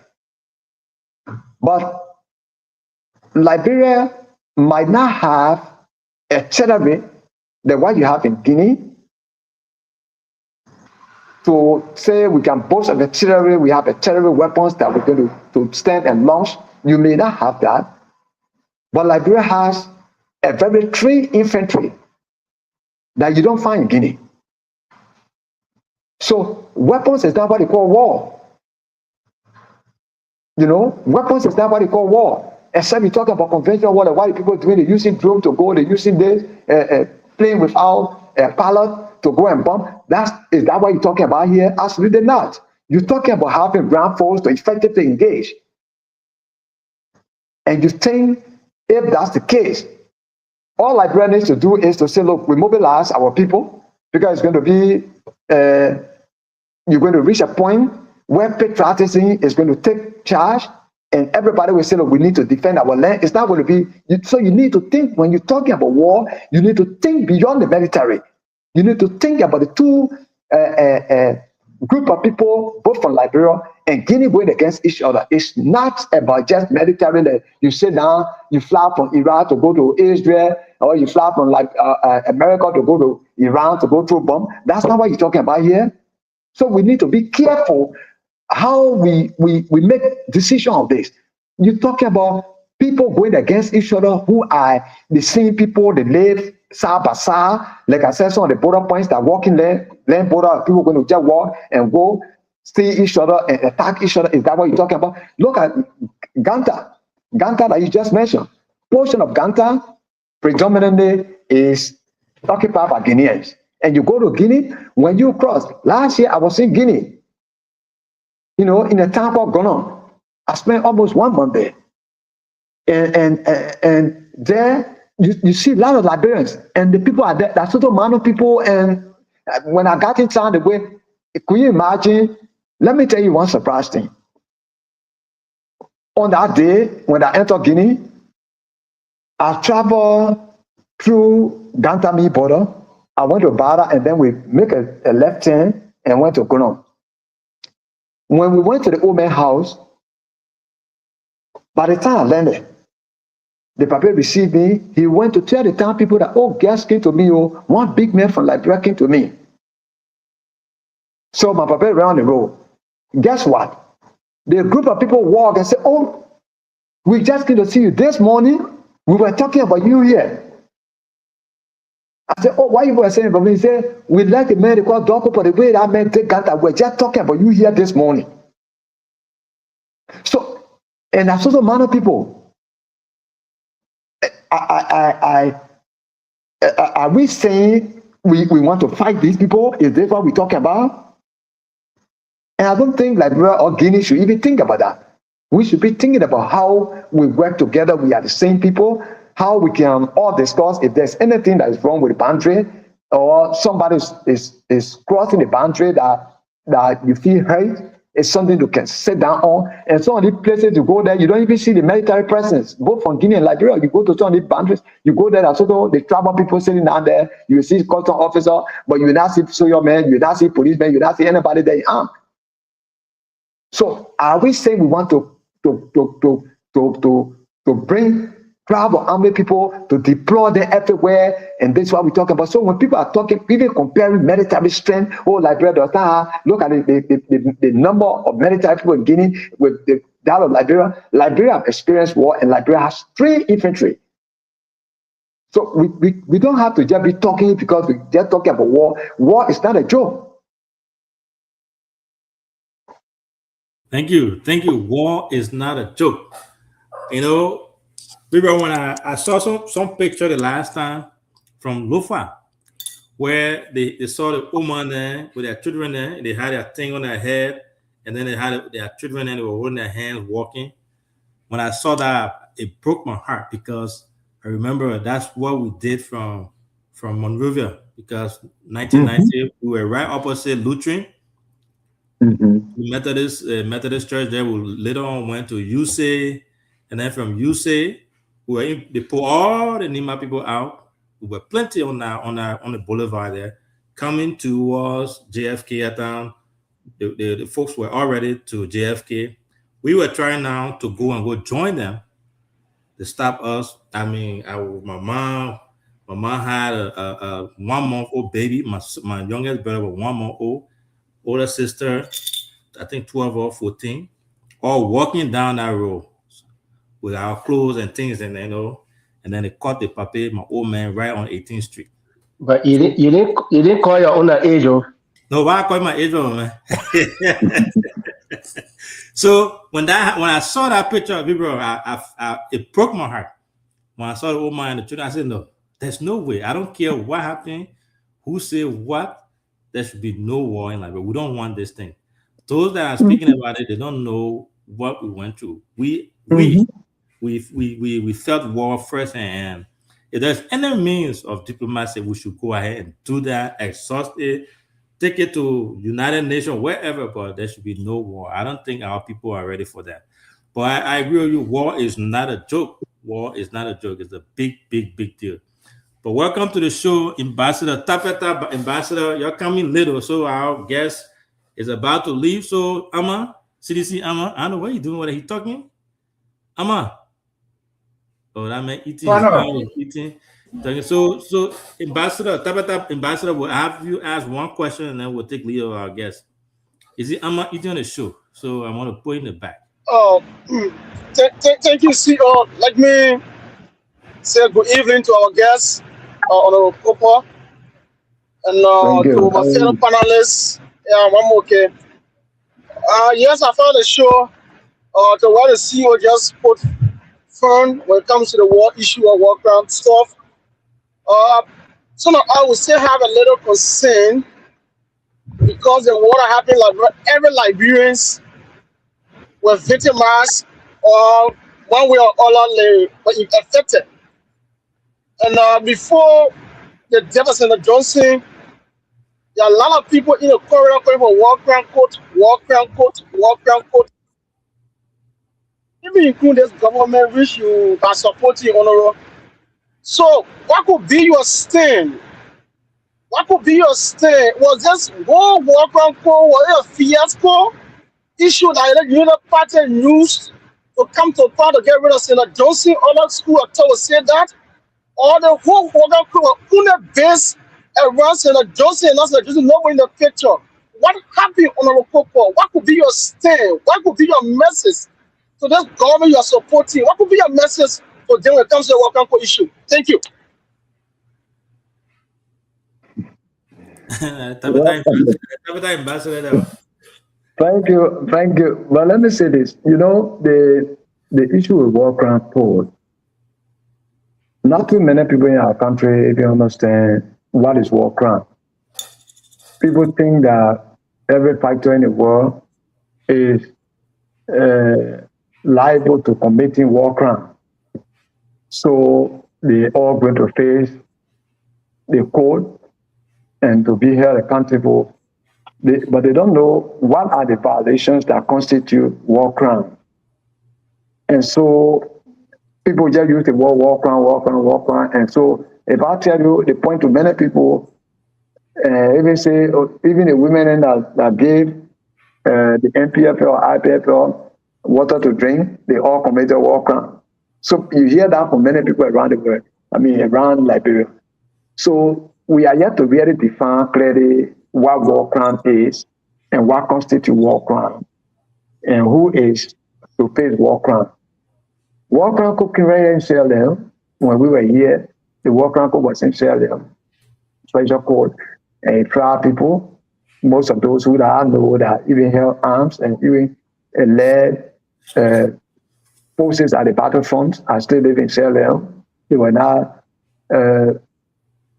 prosecuted and sentenced or executed because they took guns and fought. So many countries around the world where war crime code has tried people, they have never just go overnight to grab everybody else and carry them before the court. But what our situation in Liberia is that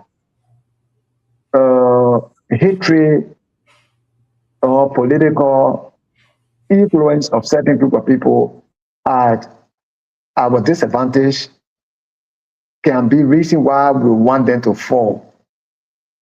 Senator Johnson, over time, had huge influence on the people of Nimba politically.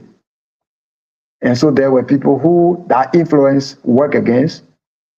And so they felt the only way they could track him down was to bring in war crime code and have him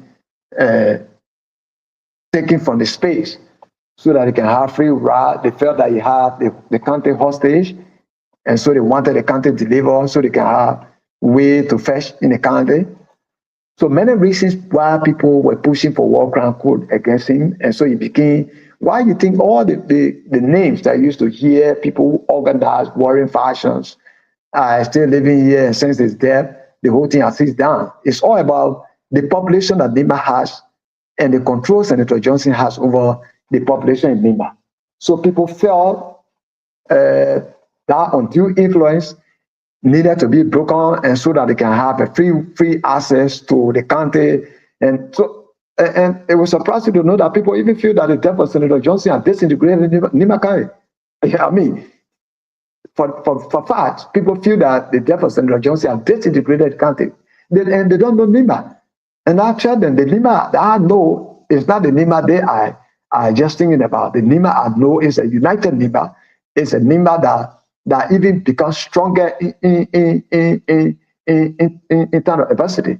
So Nimba will not just be hoping to people to just fetch the one thing. We have always been there.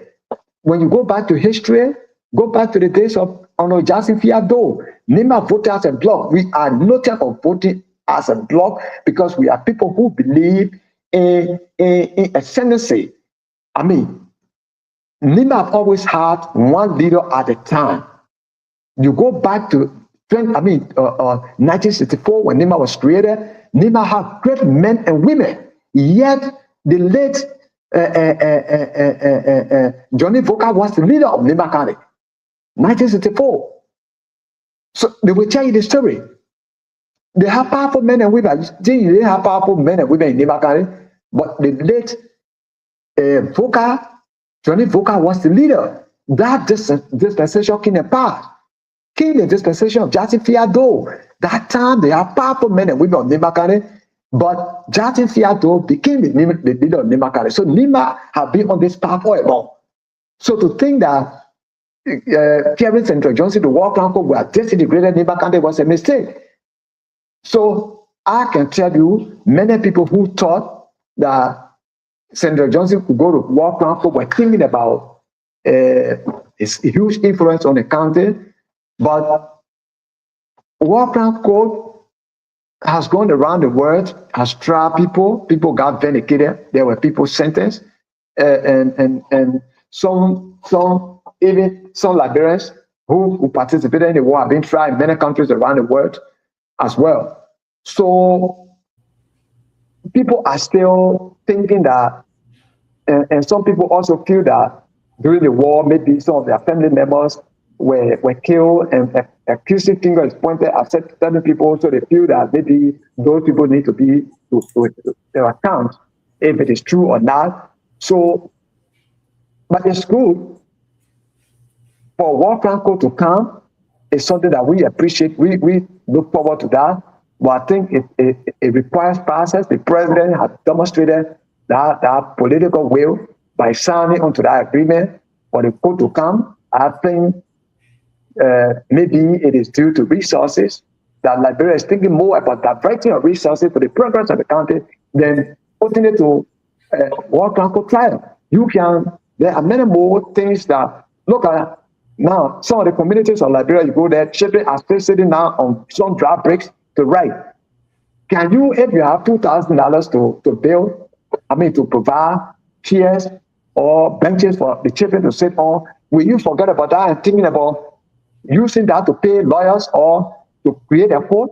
Which one do you think you can prioritize? So I think this is where the political judgment is being lingering, and I hope in the end it will land somewhere all of us can get better understanding of it.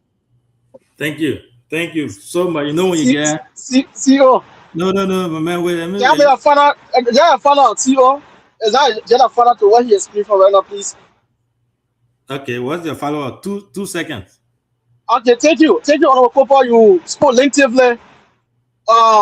As Nima have a leader one at a time, now you are reflecting on those records from 1964 to Lieutenant Johnson. Another school of thought will have a different view. This is the view we have.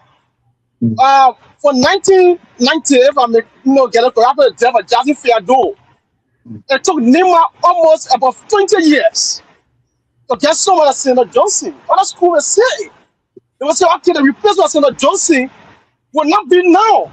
Maybe it'll be the generation who gets born. They say waiting high school. Other will say it will not be the particular generation that yours. You're fall in that category. What could be your thought? Because after the death of Jackson Fiado, it took over 20 years to get Senator Johnson in the picture. Because after 1990, we have nobody in that picture. What could be your thought on it? What could be your thinking? Because all I will say, you're the old people, you can replace Senator Johnson in that category. You're in your 40, it will take another 10 or 15 years. What could be your thought on it? Thank you. I see you. Thank you. No, but I hope you are on the show to listen to me. Anybody telling you that it took 20 years is not true. When Jackson Fiado died, there was one name that was very powerful in the county, and that person played a role.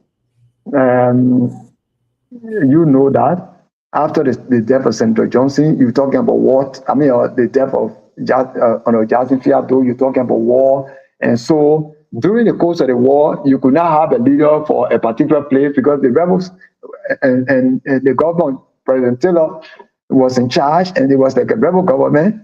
So that nobody could really, because we're not living under a democratic process that what we have now, that freedom was not there, and many people were living in fear. So you could not have that kind of transition. But when that was over, you remember 2005 election that we went to, the knee that Okoto swept across Nimba County, and everybody looked to, and in fact, people have felt that the Liberal Action Party was owned by the Nimba people, and they could see that Okoto as a replacement of the late Jackson Fiado. You remember that happened, and the Nimba people stood behind that Okoto in that election. Even though he came late in the election, but he overwhelmingly won the vote of Nimba people. But what has always happened is the title of becoming a political leader or a heir of Nimba at the time is not something that is voted upon. It comes spontaneously to each of us here. Surprise! It's not something that you can vote for, but it will always come spontaneously, and that's how it has been. So, but interestingly, Senator Johnson with Senator Johnson, or with all the other people that we named in the past, they did not remain alive to say, okay, when I leave the stage, I will want this person to replace me. You all look to this person. That direction was not shown by the late Johnny Foka, even though when President Topman, according to information, lifted his hand and said, told him, Johnny, your people, Nimba is being, this place is not a country, and we came here to talk to you. People, the elders and citizens of Nimba, you people are now a county, but we need somebody to be a superintendent, and we need two persons to be senators of the county. And then he turned around and said, but Nima me can't go away. Senator, everybody clap for him. That's how he became senator. And he turned around and say, he turned to Toye and say, when the dog you about senator, Doga, everybody clap, and that's how they became senators. Nobody elected them at the time. And that's how, so you see the leadership. Now, that dispensation, like I said, came and passed. They did not remain alive to say when I die, this other person going to be there. Unlike Senator Johnson, who remained alive and said, look, name my people, I look among all of you. I want to tell you, and that is something that is surprising. And when Senator Johnson made that declaration, I was shocked. There were many things that Senator Johnson said during the campaign. One day we were in campaign. It was me, the vice president, his wife, all of us sitting down breakfast table in the morning. And he just said, so where I slept last night, we slept down there, but our candidates slept on the other side here, and I slept to the same place. He said, oh, okay. He said, but you'll be strong. This election will win it.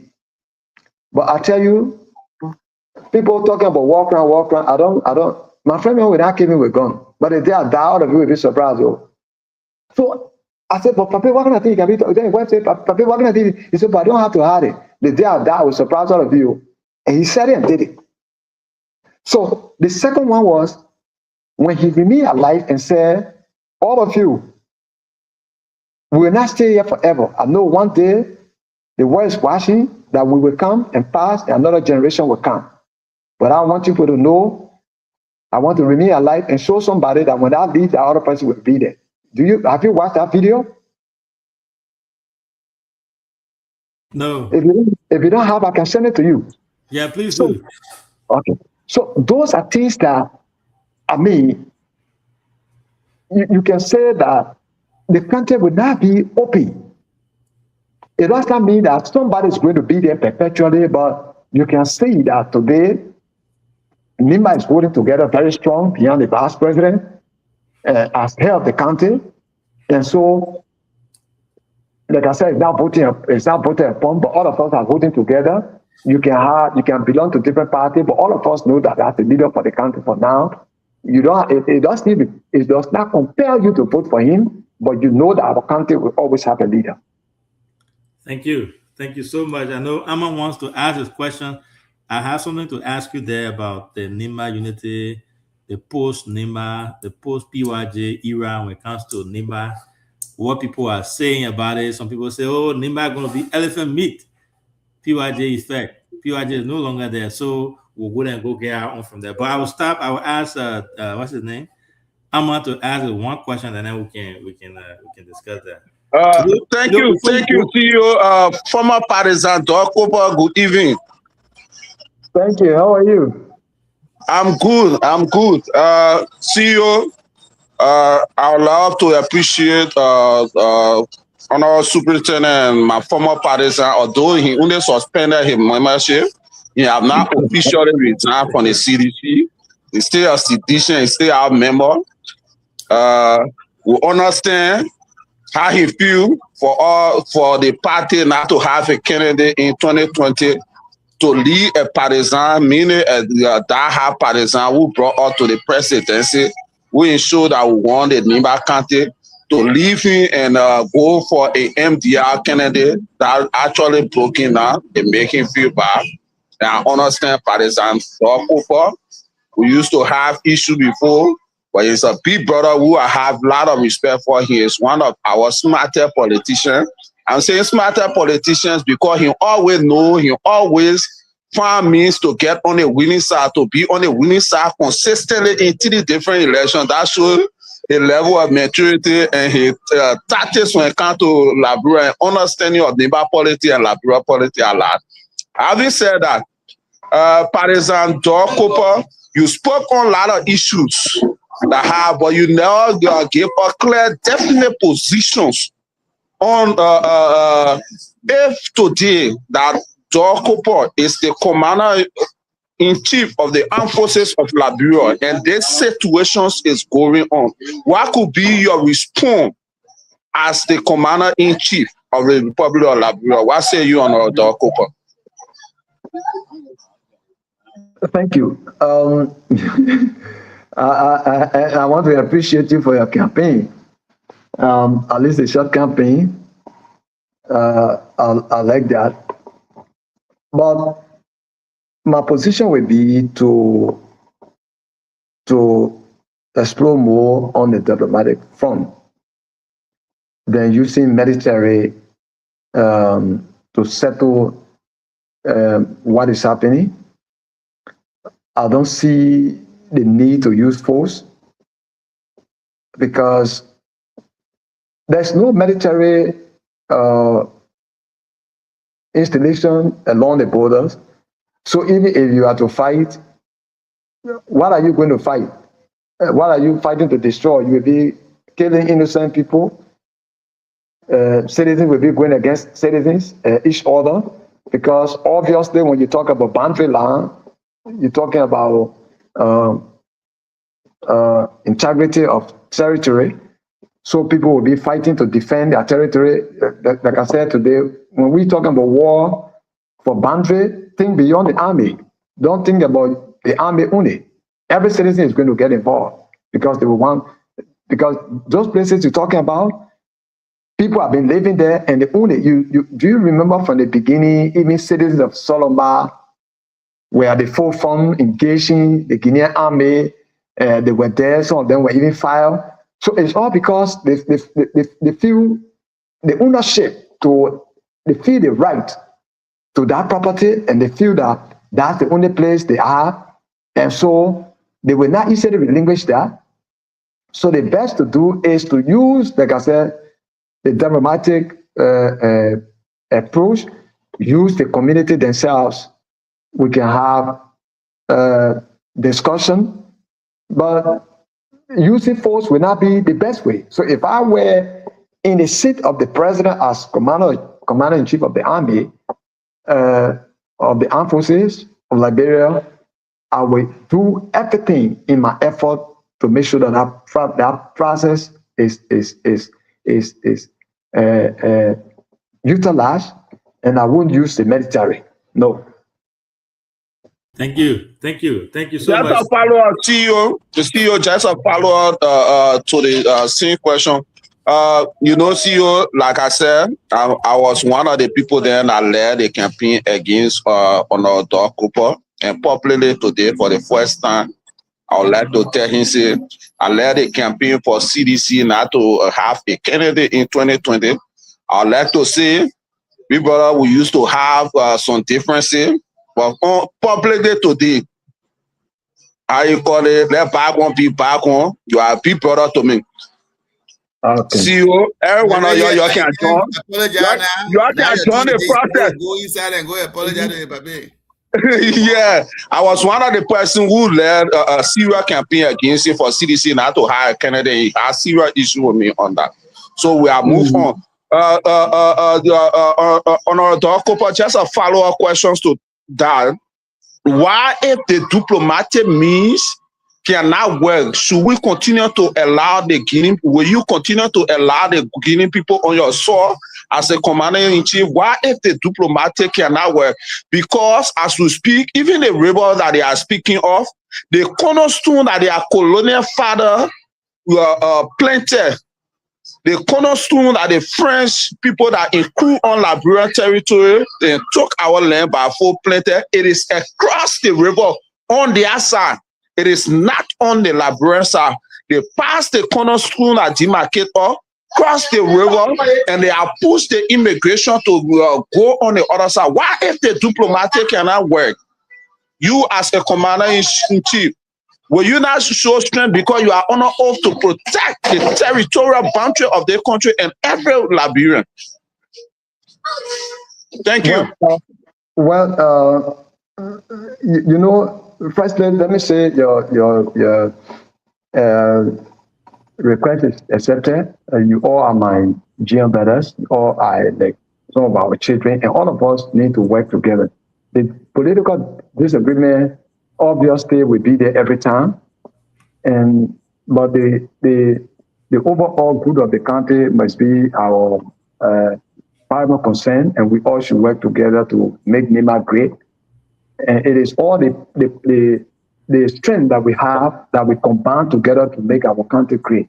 Today, everybody is afraid of Nimba. When I say afraid, I'm not saying they are living in fear, but they feel that they are proud of Nimba because of what we have done and because of what we're doing. Wherever they put us, even in government, we perform to the best of our ability. When we even go into NGO or whatever area, we do excellent. So people are proud of us. And when you even talk about infrastructure today, everybody look to Nimba. So, I mean, all of us just join our hands together and do. Politics will always be there, but let's work together. And when we go to election, whatever that happens, let's throw that behind us and move forward. So I look forward to working with all of you. Let all of us work together. Even I was telling the Nimba Kwado for the other time, I feel like Nimba Kwado should be not just concentrating on election or making somebody president or making somebody dead. We should think about uniting the country. We should think about intervening in situations that are explosive. We should think about resolving conflict in the country. And this way people will see us, because Nimba Kwado is like an identity of Nimba now. That we come from Yahweh Mesno, when you say Yabo, it's our identity. Whether you join Yabo, you don't join it. Once you are part of this, you are part of Yabo. So obviously Nimba Kwado is the same. So all of us need to work together. But the issue of the boundary situation, and you ask if all the democratic, the democratic process or the diplomatic effort fails, what do we do? It is difficult for diplomatic effort to fail because it has a lot of layers. Like I said, you need to begin first with the ordinary people who live in those communities. You think people who live on the Guinean side, because that particular place is not guarded by Guinean army every time. So you want to say, even if you leave it, Guinea army will be deployed there throughout now until the war goes to an end. It's not going to be, because all over so Guinea will deploy troops in Africa throughout. You think the ordinary people in Guinea will feel happy because they are brothers to the people who live on this side? Will feel happy to even come in that place to do anything there? They will not want to do something there because they know that fairly the place belongs to Liberia. So you need to first use that layer. You will graduate from there. When you graduate, then you go to government circle. It means the commissioner on that side, commissioner on this side. Then you go to superintendent level. So there are different layers that can work. ECOWAS is there, AU is there, United Nations is there, countries that are involved with our activities across Africa. Most of them get away. Like I'm talking about, they may not talk openly for you to hear. But there are many ways that the diplomatic ways can work. So let us look more to that than using military force. It's easy for you to say today, okay, we order the army to move there. But like I said, if you talk about the army, think beyond the army. Don't think about, I think this is where people think that the president is coming from the position of weakness. That you say, oh, some people have been saying, oh, Liberia get 2,000 army, 3,000 army. Oh, Guinea get 45,000, they get 50,000. That's the calculation they are making. But they don't know militarism. They don't know about warfare. You're talking about warfare. And like I said, which war are you talking about here? Are you talking about conventional war where they're going to use missiles? And do you know the maximum effective range of the BZT or 50 caliber? Is that what you're talking about? So you need to study all of those before you even arrive at the point where you order the military to fight. And if you're talking about fighting, you're talking about it's almost like a civil war here. You're not talking about conventional war in any way. So we are brothers. We live side by side, and we are all the same people. There's no need for president to order the military to go fight. Who are you going to fight? Thank you. Thank you so much. Again, we want to say happy birthday to our host. He's somewhere in Kigali tonight, celebrating his birthday, so he was not able to be on the show tonight. Happy birthday. I wish him all the best. Yeah, I'll let him know. And thanks to our followers for also following. You're watching BKS TV, The Heat Hour. And we'll have our big brother, Honorable Doug Cooper, on the show here with us tonight. So before you give us your parting comment, I want you to give an unbiased analysis about this whole Nima County is now elephant meat, for lack of a better word, because PYJ is no longer there. They got people in the political corridor who will say that they will go out there and go get their own. You got MDR that is basically as some people will call it, helping verb. Is there? It's not really functioning. No head, no political leader now as they speak.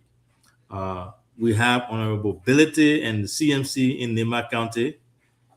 We have Unity Party obviously there, and we still have the presence of CDC there. You know, as you know better than I do, before it used to be PYJ with the most influence. Now you don't have PYJ. You have all the other sons of Nima County from different political parties. So people are saying that come 2028, 27, 2028, there will be alignment, realignment, there will be shifting of people from here and there, and people will go different places, and Nima will not be able to give that 70, 80% vote to one candidate.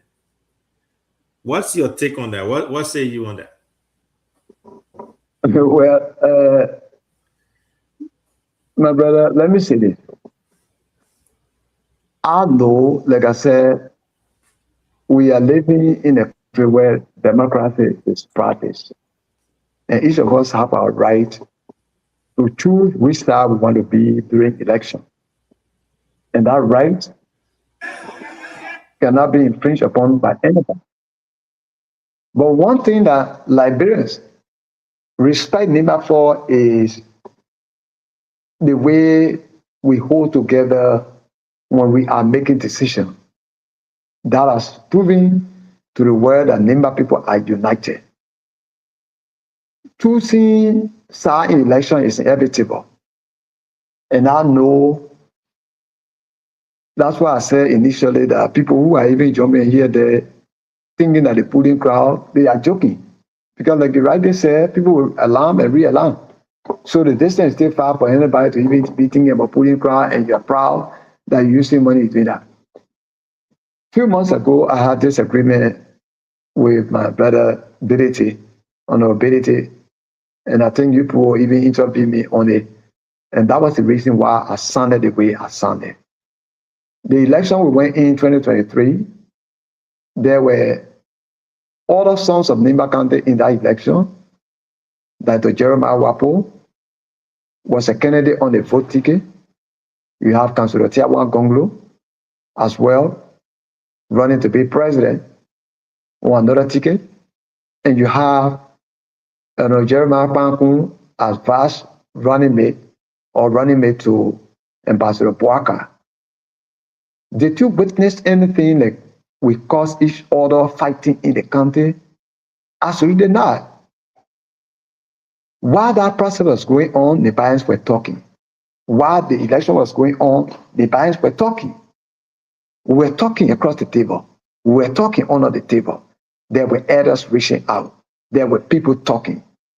And so the result came, clearly everybody saw that Nima people are together. So anybody thinking that, but before I end with that, so when Honorability started, and he started sounding the way he was sounding, I said, no, you get a right to organize a party, you can focus on it without necessarily making the vice president your target. If you want to be president, you get a right away, that's a right on our law. You can register a party and run without necessarily targeting the vice president. Under Jeremiah as a vice president, he sits on the Unity Party ticket as a vice running mate. He has to focus. He doesn't have to make Honorability his target. And if all of us see it that way, we see Nima bigger than any of us here. So that's what they call democracy. It doesn't have to be that everybody will be on the same boat together. No. But I tell you, in the end, Nima will decide. So we can all say, look, there are people who when election is coming, some of them want to play a role on leadership of a political party, and that is critical. What if 2028, the occupant say, okay, I'll go to Party C instead of the Unity Party, and I become the chairman? Even though I don't see future for that party, I don't see that the party will win, but I see that the party can put a fight. And if a party put a fight, there will obviously be a runoff. In the runoff, sitting down as the chairman of that party, I sit down on the bargaining table for that party. And if there will be reason for negotiation in the runoff, I sit down on the bargaining table for that party, and I can look and see which side NEMA interest is, and I can decide that I can convince my police to go on that side. So there are a lot of techniques, there are a lot of tactics that are played in politics. Necessarily, they don't mean harm to the other person. You can see me there thinking that I'm on different side, but I can be of help to you in the future. So there are many ways all of us can work, putting NEMA interest on the table.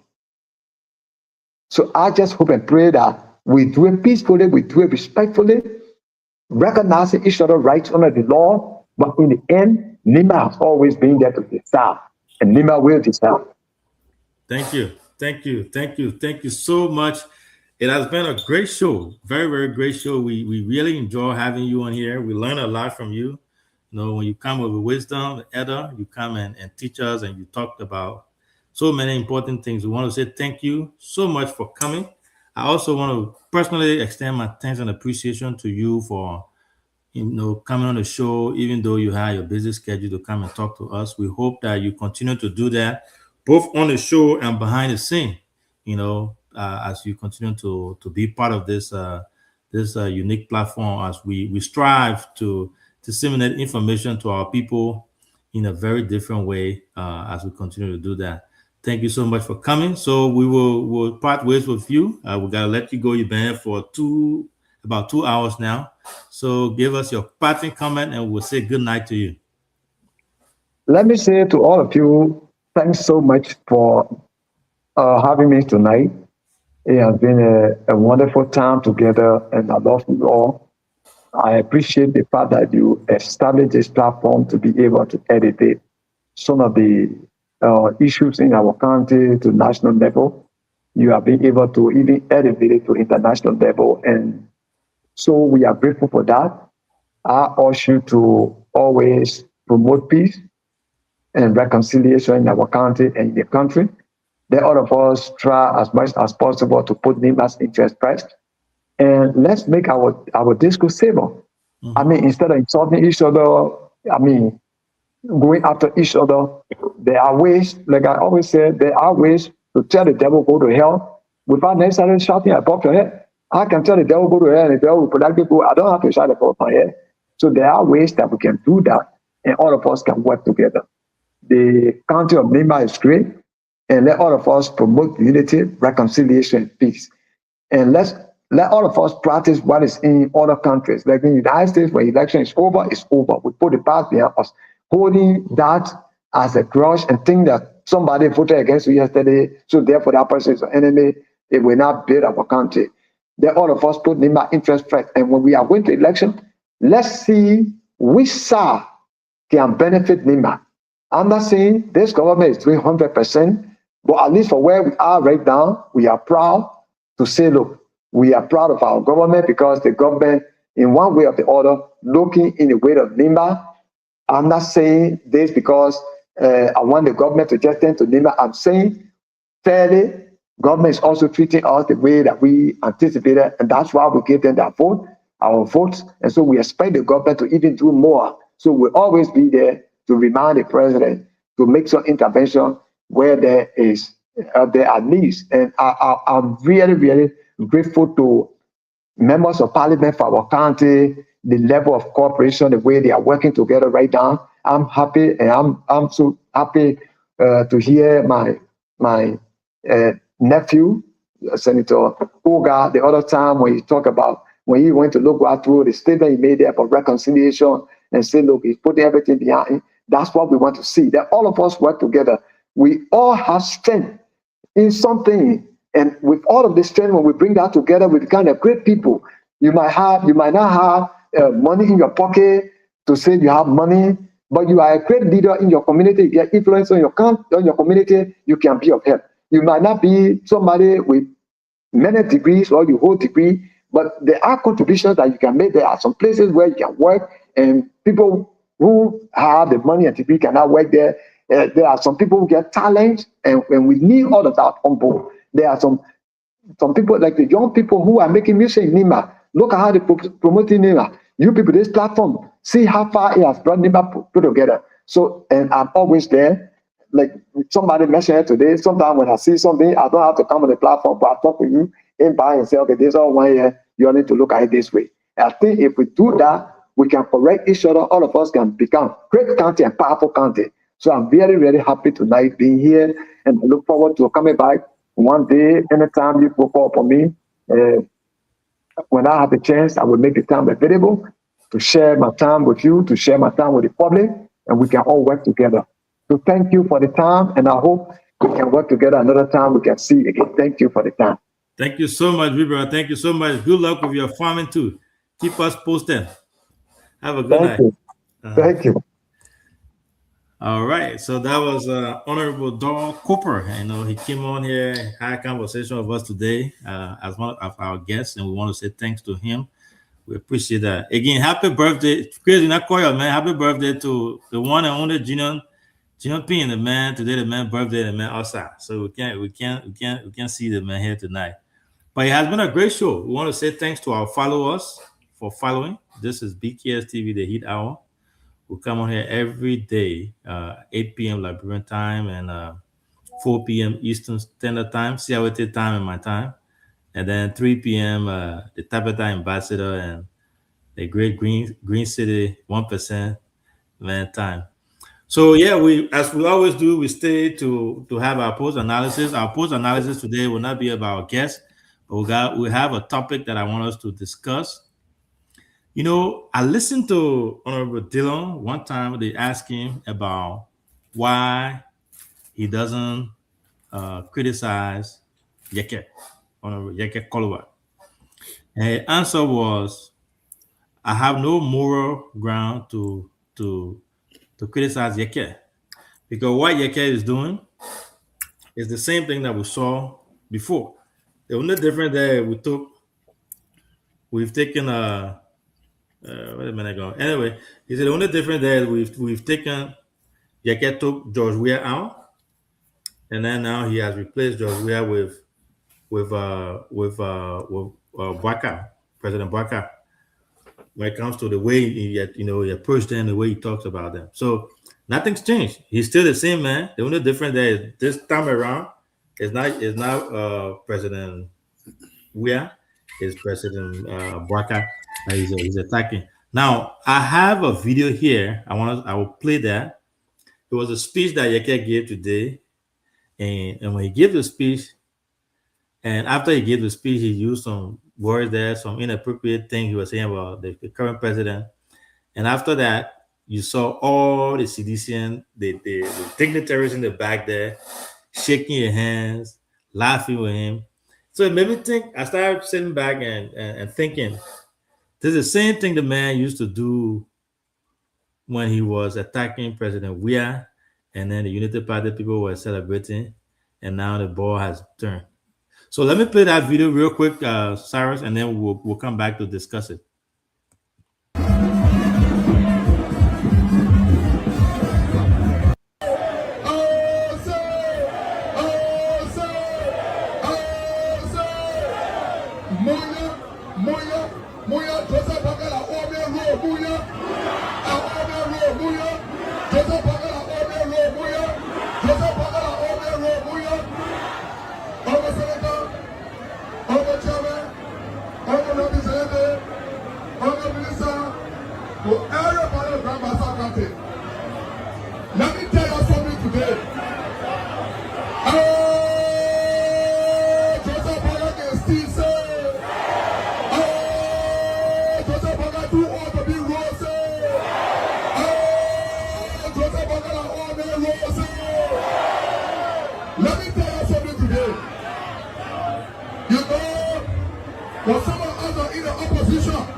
the country was going to be all right.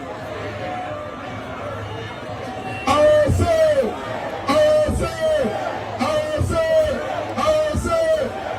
when I finish with the program here, we're going to make Grandmaster hot.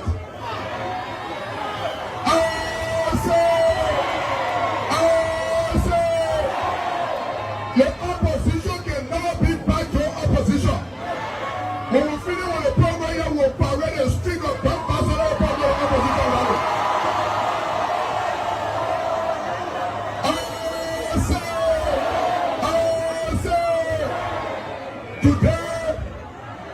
Today we see one old man like that number he called age. He left from here, went to Guinea, and made a fake agreement and keep back there. You don't want to tell us what's going on. When you talk, the person, they will expel you. They will expel you. Let me tell you something today. Everything I said, I stand by it. That's what I said. Everything I give to my mom, I stand by it. That's what I said.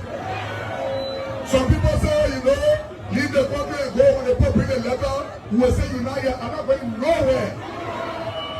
I will be here until I see who is able to do something for me. I represent the Liberian people.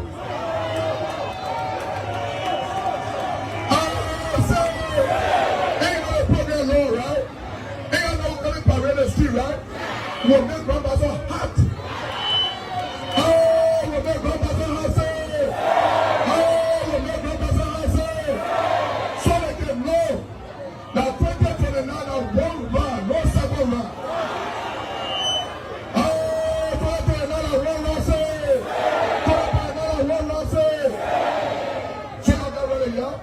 I'm keeping the statement up for the highway. I'm probably going to use it over it. We will show the opposition strength in Grand Pastor Kante.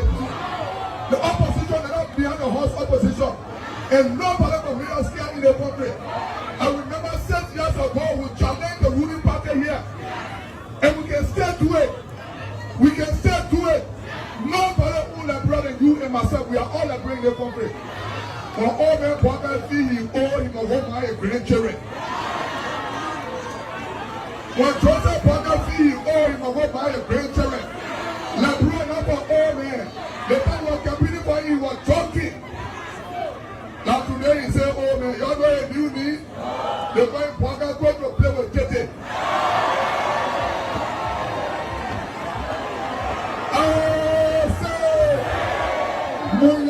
Muya, Parker going to play with Tete, Muya. And I hear you, I'll go. I hear you, I'm going to get my time, go. Muya, Parker going to play with Tete, Muya. He's going to play with Tete, Muya. Y'all see the seminar will come in 10 Grandmaster outside and say you can see it. The opposition.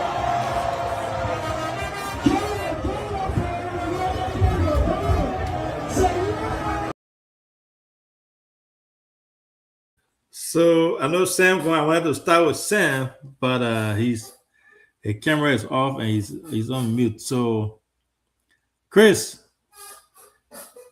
okay, Sam, did you follow this? Did you listen to this? What's your take on this?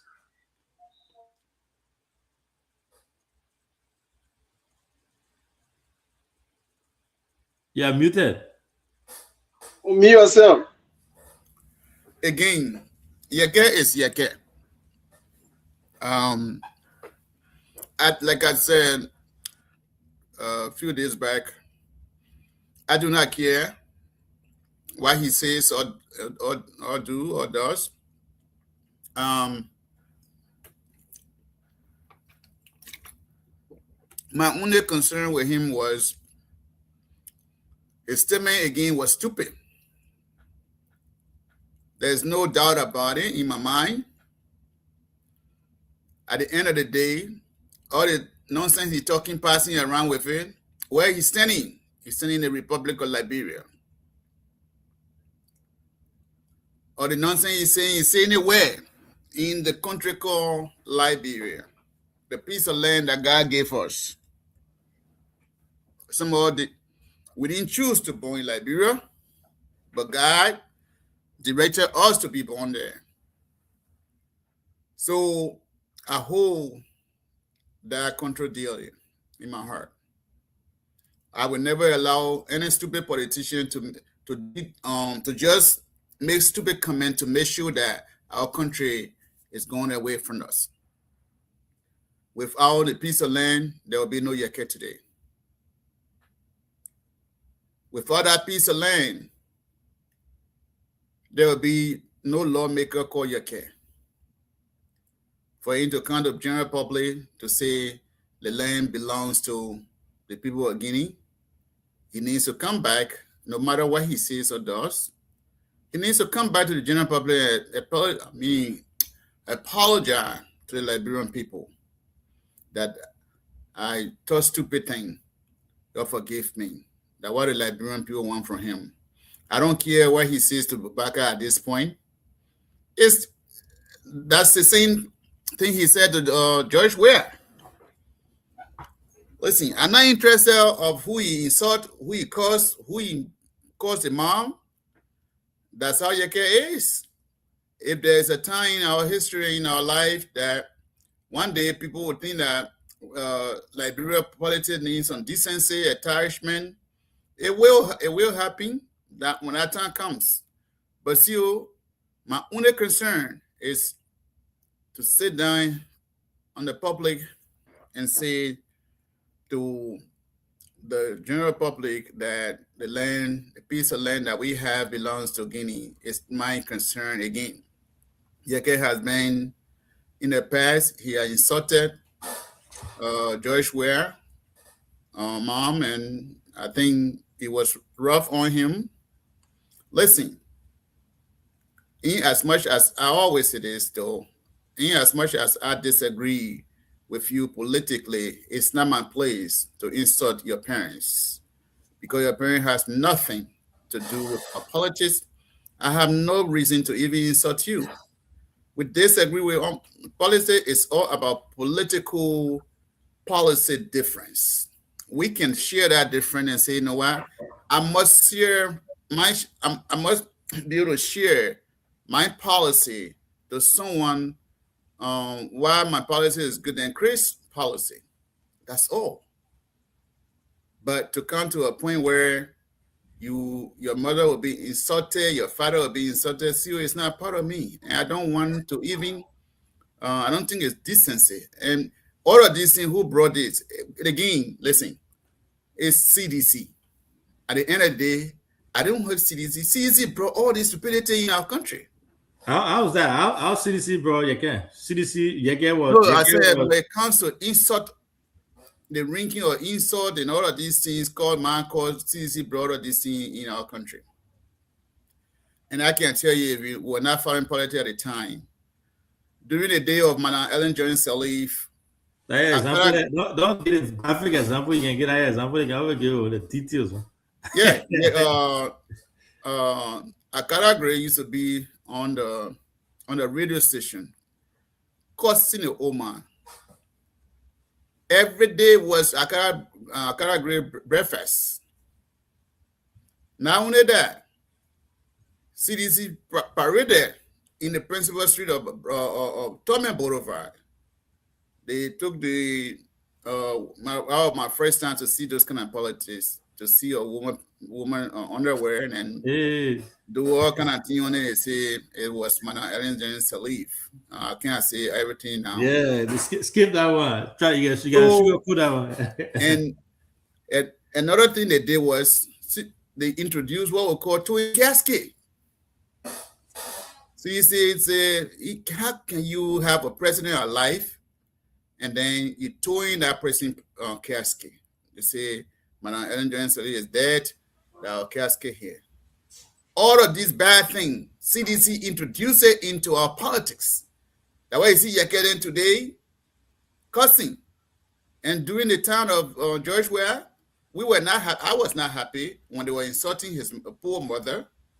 I wasn't happy.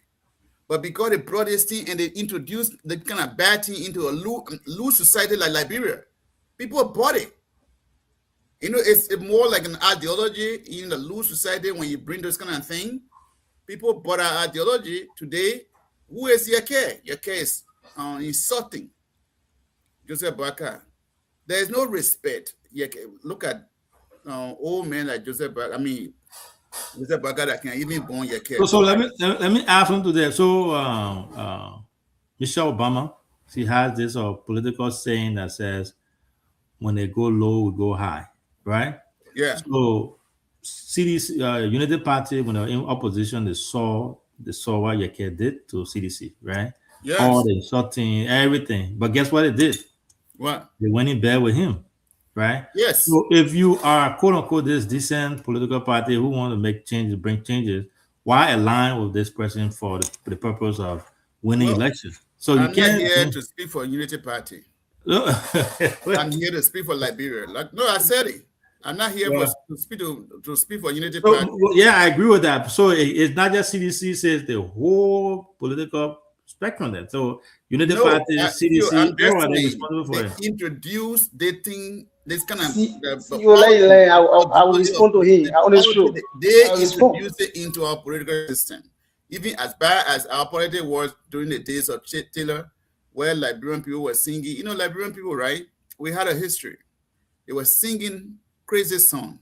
You kill my mom, you kill my pa, I will vote for you. That slogan remains on YouTube video today. So when CDC brought all of these things, do they not realize that these things were going to happen and they're going to go in a long way in our politics? Yes. Today, it's Unity Party came up during the time of Joseph Baga. They believe that the good person to work for, Huawei is Yeke. And so at the same time, Yeke is doing it to them. I'm not regretting about it. I'm not mad about it. Why would I even care? I don't care. But all my saying today on the show is, what better? Liberia is better than all of them, the party, the this, the that.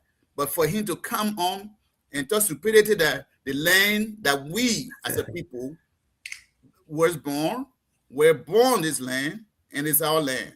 For him to say it's for the Guinean, I have no confidence in him. I just see him as a stupid man, and I want him to come back and apologize to Liberian people. I'll stop there. Thank you. Tabitha Ambassador, I know you got a lot to say about this. I again, as I always do, most often, disagree with my Mandana. I think he doesn't want to wrap Unity Party into it, but I think they are all to be blamed. You can't just say CDC because CDC did this, so that's why it gave birth to what Yeke, the likes of Yekes are doing. You got a lot of people that they align with during the election time just to win, and then we are seeing what he's doing. But anyway, what's your take on this, Ambassador? Thank you, thank you, CEO. I don't expect the other council to say any good thing about CDC. He always thought having that associated with George Weah and CDC, he always have different view, negatively. So I don't expect Mr. Badley to talk any good thing about CDC. So I'm not surprised. But I don't have a few information here. When Nathan T.J. was a Unity Party, before he became superintendent of Maryland, or Sano County, he became superintendent of Sano County. Did you follow Nathan T.J. again, Eddie? What CDC? That boy? Did you follow those records? Those guys were in opposition when Charles Bransky left came to America. He didn't tell his group. I was seeing some videos. I have some documentary I will send it to you in our chat room here tonight. But it's so frustrating that our politics have to do with hatred and jealousy. That's what other council do to CDC. Anything like George Weah, you always have negative perception about it or comment. The way he condemns CDC, I expect to condemn Unity Party. I expect to do that. When they're in opposition, let's say you get today, insulted women. And yesterday, when you were dancing with ANC and Unity Party, why would other council stay on it? He died and one with this thing you can. Some of those parties or Unity Party who insulted leaders. Insulted the late John Mono. Insulted the VP, Joe Taylor. You happened yesterday. Because today have a say on the issue. Nobody's entitled to somebody's view. That's your view. Money bear lawmaking his view. That's what he think. So what people should have issued that right here? Oh, you can say this. The lawmaker, the constitution, the thing off. You know, said you can go defend the land of Bravo Liberia. The President Joshua Newman Walker, the presidency. Somebody said Article 71 or whatsoever, the impeachment process is a square way. Now be clear right here. Those people who talk about JK expression are you the partisan. Those are people that expel JK. Because the thing that JK not dating to that two anymore. Who vote about JK? They say you the part of people left in America here. There's somebody and other people. He encouraged some of those people to go in district in JK district register and vote for JK. Some people left in the diaspora. They went vote for JK. Why do they have issues? Yes, JK is sorting the left Joe Mona. They were happy when I think CEO more Ali went for a program. I think the video channel play also, so the audience can see it. When they went to an audience, said, "Yeah, we new soldier." They condemned yesterday. Even the president's information minister, Jordan Pierre, he was president yesterday. What happened today? Because the boss ban rule change. We need to be real right here. So our conscience. We gotta be real right here. But let me say this. The issues today in our society, in the council, I think you should be bringing a recommendation of policy maker to suggest to your government almost on your way to the government that frustrated ANC, the government president that used your political leader. It is not me. That the government going to now the council, you should be bringing recommendation policies to the government. If you talk about being in for Liberia, the government should be the being because you Alexander Kumi.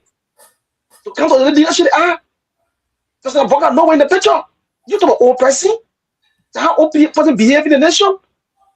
Any person who talk against the government and support go after you. It should be 50-50 in the council. Respect is earned. Boga was opposition yesterday when he saw the job we have 1 or day. Boga condemned it. He never. When President Boga opposition yesterday, he saw the job what you know. You see, he called him to dance with Yake. Did he condemn him? President Boga condemn him for opposition? Never. They say you know part of people today that running around more Adi in the hurricanes. This is what you know about Yake yesterday. What happened today? Because Yake said the land should be given to Guinea. That's a view. In the court of jurisdiction, you have right to have view. It doesn't mean that the farmer. What people do they like a crime around here? It's not a crime. He said rather say the land, he believed. That's what he believed in. Why would you really run and make it into the impeachment process, especially right here? Does the legislature have the power to impeach somebody with a lawmaker? They don't have the power. The power lies in the people, the district, the constitution, that's a constitutional right. It's not lawmaker that have the power to impeach any lawmaker. That's the point of the section in the constitution. Article 71 never say that. Why would you make it a like crime right here? It's not a Gentile leader now. They suppress critical forces in the country. And the council, the criminal justice personnel or professional will sit here without condemning the action of the lawmakers. But you rather call you get appointed Liberian people, Mr. Badier, condemn the action of the lawmakers because the procedures. You can't call it a Okay? So what you can do, condemn the action of the lawmakers because they are going above the boundary. Do you have impeachment? Do the lawmaker have the power to impeach Yeke? That's a joke. Because you provide 10,000 senators from the district constituent. Is the lawmaker part of 10,000? Are they playing phone around here? They'll still be able to come when the VP sat, when the VP went for the funeral yesterday. All the statement, you're not condemning. Yes, you will play voting in the council. But Yeke's statement to have begun a crime. It's what would you say there discourse? When you're not part of opposition, you know they did a job we are in one country, even a job material, a woman was insulted by the United people. What goes around, it comes around. That was just a job we are talking. Because yesterday he went to it as a leader, he stood the ground to money coverage. Who encourage you people that are supporting the government, money coverage to tell you, yeah, not to be running around with visual process. Let me see the other council.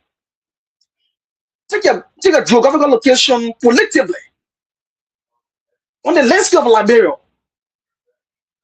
and do the political analytical skill to see where we position Liberia. You see the rougher step the government taking on the issue. You see the speaker going to there with men around him. The jacket to say jacket pinch or jacket this. That's like hey, till that days that men the going short till in that country. There are records there. So why we kind of show the CDC introduce issue? I know he hates CDC. He hate the new job we NTSS the other way in the council. But that be real to our conscience. That be real to the Liberian people.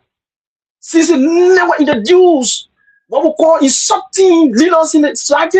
When Moja was doing it in 1989, 81, 92, Moja was doing it was personal we FCC around. You find a record of give up back up Matthew. You see, they don't teach it. See, I want Congo. Follow that record of South Campus. You find that burial. When CDC around, it was not around. When the Code Congo guards and knees, and that time was CDC around. CDC not around. When Tida took power in that control, the minister stood in Tida, got to the knees. He won't be back into it. It was a CDC around. Why would you come on the show you? Because CDC need now become a thing that whenever you guys hear the new CDC or job we are, it become a crime. Some of all who subscribe to the mentality, who subscribe to the ideology of CDC, we can't allow that to happen at the council. Okay? For again, CEO, let me make the final point on this. Then we'll rest. The political discourse in Liberia, this is the 21st century. You were in America when police say you waste what when you do the speech for Donald Trump before. It happened in America yet. When former speaker of police do the speech for Donald Trump before. Media carry. Can you do that today in Liberia instead of seeing the justice again? If we see you do that, even for the Baka, it's a daily respect. Why would you do this thing here? The idea yesterday, and this is the idea today. People have different mentality. The only thing we can do as Liberians to rally around our country, to rally around the government who are feeling Liberians people. Because what they say is they're not doing it. When you get other council, you are willing to join the party, and then on your way to join the party. I know you live in the AMC. Again, I wish you well. I wish you well, your new political soldier. We hope to see you 2029. Thank you. So he said, man, I went to the party. Yep, my people go far. My people go far. You know what I'm talking about. Thank you so much, Tabata Ambassador. That's a great point there. We appreciate your presence always. As I met Fumba can call you the the fire. You got a word for you, energetic Tabata. Yes, authoritative. Yeah, authoritative. But it's been a great show. Again, happy birthday to our host. I know he's not here tonight. I know he's enjoying celebrating his birthday tonight somewhere. We want to say we are happy for him. We wish him all the best, and we wish him all the success, a great life, good health, and all the best with his studies in Kigali. Thanks to our followers as well. We've been here for about almost 3 hours now. We hosted Honorable Talk Cooper tonight. It was a great show. It has been a great show. So we just want to say thanks to all of you for following. We'll be back here tomorrow. We got a guest tomorrow. It's going to be a good show again. And then from there, we are trying to host Dr. Moniba either on Sunday or Monday. But we'll get the details on our page. Keep following our page. Keep interacting with our page. We have all the good news, all the updated news there for you. So, Chris, we'll have you give us. I wonder if I go to Cyrus. Chris, we'll give you 1 minute. You can start me, no problem. You can start me, no problem. I can take us on. So, Chris, we'll give you 1 minute. You just talk. Give us a parting statement. I know you don't have much to say because you just talk for a long time. And then from there, we'll go to Cyrus. Thank you, CEO. The guest put lengthily, but he wasn't real. He wasn't real to see 1 minute. Yeah, we don't We don't talk about our guests when they leave on the show. So I don't know where you come from with that. But Cyrus, you want to give your parting comment? Man, I think I'm on the clock. No, see, I can continue. It's okay. All right, we don't talk about our guests doing the post analysis when they leave. So you have all the time to say what you're supposed to say. Yeah, but we'll ask a question. Closing stuff now because his position today, he talked about Nima. The leadership will ask a question. He talked about tier 1 days that Nima produced one day. We'll discuss another thing on the show. I agree with you. But I have a different view on my final statement on a different topic.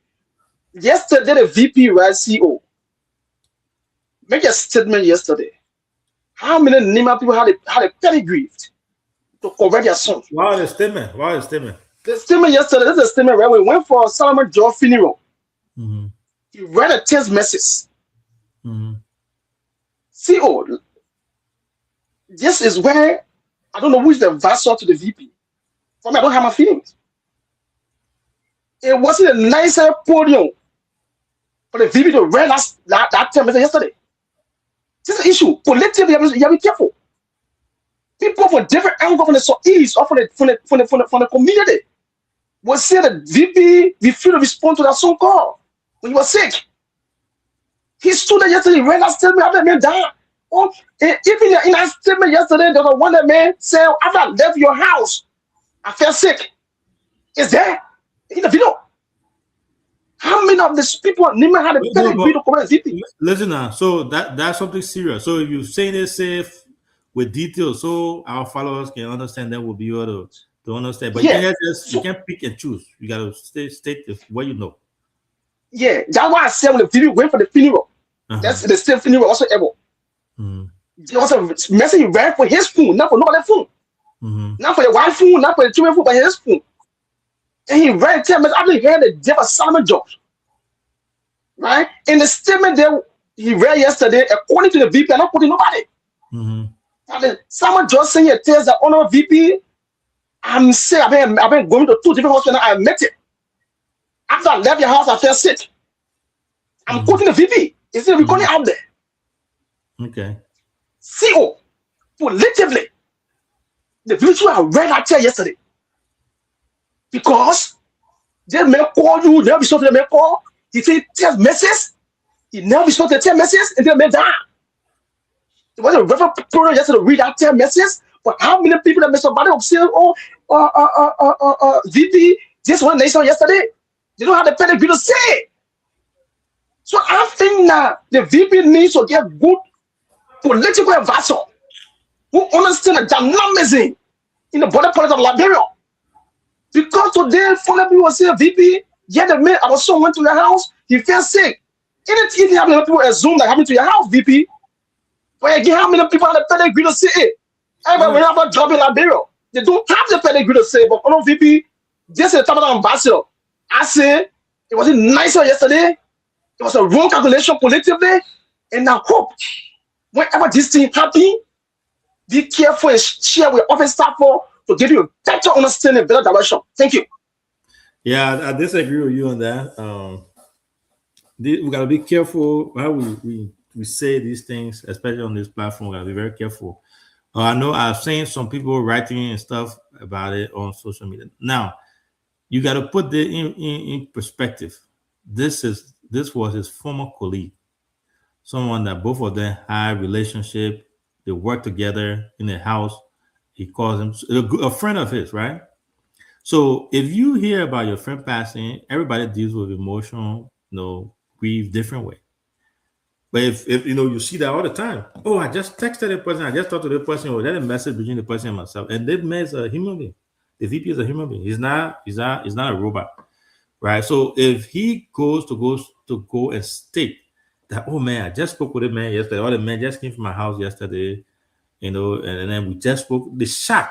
I think what he was trying to get at there was the shock about the fact, because I listened to one of the video. It said when somebody told him, he said, "No, it can't be true."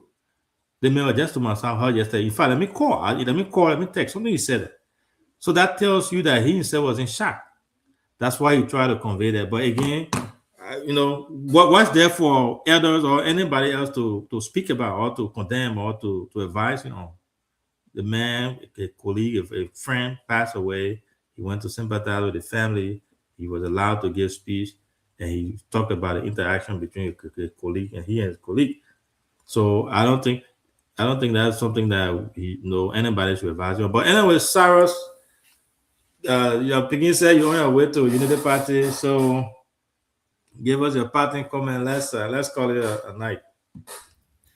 Thank you, CEO. Thank you, Tabitha Ambassador. One good thing I know about you is your assumption. You're always assuming things that on the ordinary and the contrary. I love about you your contrary view when, as a young man, I think it's always good to come with facts, read more, and do more research. But talking plenty is not a way forward when it comes to political displacement. So I forgive you. Oh, you left now? You made it better run away. But still, let me clear some air. It's a young man. Sometimes he thought so much he doesn't even know what he says. So. But Jeremiah Kmakun was just trying to sympathize. He was sympathizing with the people, and what he was trying to convey to the group that yesterday was, because they work together. Remember now, Jeremiah Kmakun, my friend. He came into picture as a representative, from representative to senator, from senator to vice president now. So he has been in a political arena for a little bit now. So he was just trying to convey, he called me or I texted him, just trying to tell the people what was happening to him and all of that thing. But for Chris to count it, show you and be talking plenty and, saying those things, he's a young man. I think sometimes. I mean politics, he needs to be careful how he says it. But, hey, he's a young man, you need to be careful. But how tonight, it was a great show. It has been a great show. We hosted one great guy from Nimba County. I've been hearing about him. I have never seen him in person. Is it the platform making you to see a lot of people that I've seen a lot of Nigerians who have served in government, but I haven't seen Doug Cooper. I heard the name Doug Cooper, but it's my first time to really interact with him. So that's a good thing to get to see him in person. I think different view had been said about him, but he speaks really good. And he did a good analysis too. So I want to give him the opportunity and plus for being here. Yes, it's great to be here, to talk to our people, to see people that you are not seeing, to interact with our brothers and sisters. It would be great that one day we'll be able to have the opportunity to host my favorite politician, Komiapa Gono, to come on this show one day, to show face, to just speak to the Liberian people and Nimba people. Hopefully, I will try to link with people who know, I don't know her personally, but I admire the work she's doing in Nimba County. I just want her to show face here one day so we can have a good show with her. Great to be here again. I don't have much to say, but it has been a great show. We're looking forward for tomorrow to interact with our guests. But to end, for those of you, the ambassador is back. Your ambassador is the political baby. Oh, so you're waiting for the man? Yes. I'm waiting for him to come by so I can teach him. Politically, he's a political baby who talked to him. Maybe I will tell the baby to be political town crier. Who just thought. Who just thought lots of time when you're talking and you sit down and just look at you and laugh. Sometimes example, his I don't know, whatever I can say doesn't fall in place, he go tell me what politics. I was born before him, and I listened to Liberian politics. I was not in politics, but again, I would end up with this. CDC was the one that introduced the bad thing into our politics. Liberians have been noted of saying bad slogans sometimes, like "Start to the time, you kill my pa, you kill my mom, I'll vote for you." It was a bad thing. Is today that thing is still affecting Liberian people. You know, when election coming, they can play that particular slogan has not gone away. Once every time Liberian politics is coming, election coming, they will play "You kill my pa, you kill my mom, I'll vote for you." Liberians have been noted for all this bad stuff. Who in the sound and right mind will say, "You kill my mom, you kill my pa, I'll vote for you"? There's some people talking there. I always say this country is a loose society. Sometimes the way we address things is just terrible. We need to understand ourselves. Liberia has not understood itself yet. And sometimes, you know, when Charles said we have three types of people in this world: white people, black people, and Liberian people. Sometimes people laugh with it. But if you study who are Liberians, sometimes you really think, who are these people? Who in the right and sound mind will say, "You killed my mother, you killed my father, I'll say for you"? What kind of thing is that? And that is still beyond all today. And not it is still there. They introduced what they call cussing. Woman cussing. Oh my Lord. And from who? You know, in our good society, when people like Akara Graydon, when they brought that thing into our body politics, Liberian people would have stopped that thing right away. CDC were not even going to taste power. When they brought Cascade, are you kidding me? No matter how we disagree with each, what Cascade got to do with party politics, political difference? They brought those things. It was no more in our society because why? We don't see. So all of these things was done. See you, Yeke coming to power today. They need Yeke, and see you, he's a very popular guy, to be honest. They need Yeke when he shows up anywhere. People, you know, that how Liberian. Sometimes I want to study if I was a young man again to study, I would study the brains of Liberian people. I would be I would really be interested to study the brains of the Liberian people. Who are we as a people? You know, so sometimes I wonder part of God's children and in that direction, because we go to church, sometimes we come from there, we're still the same. So I don't know. Sometimes I don't know what to say.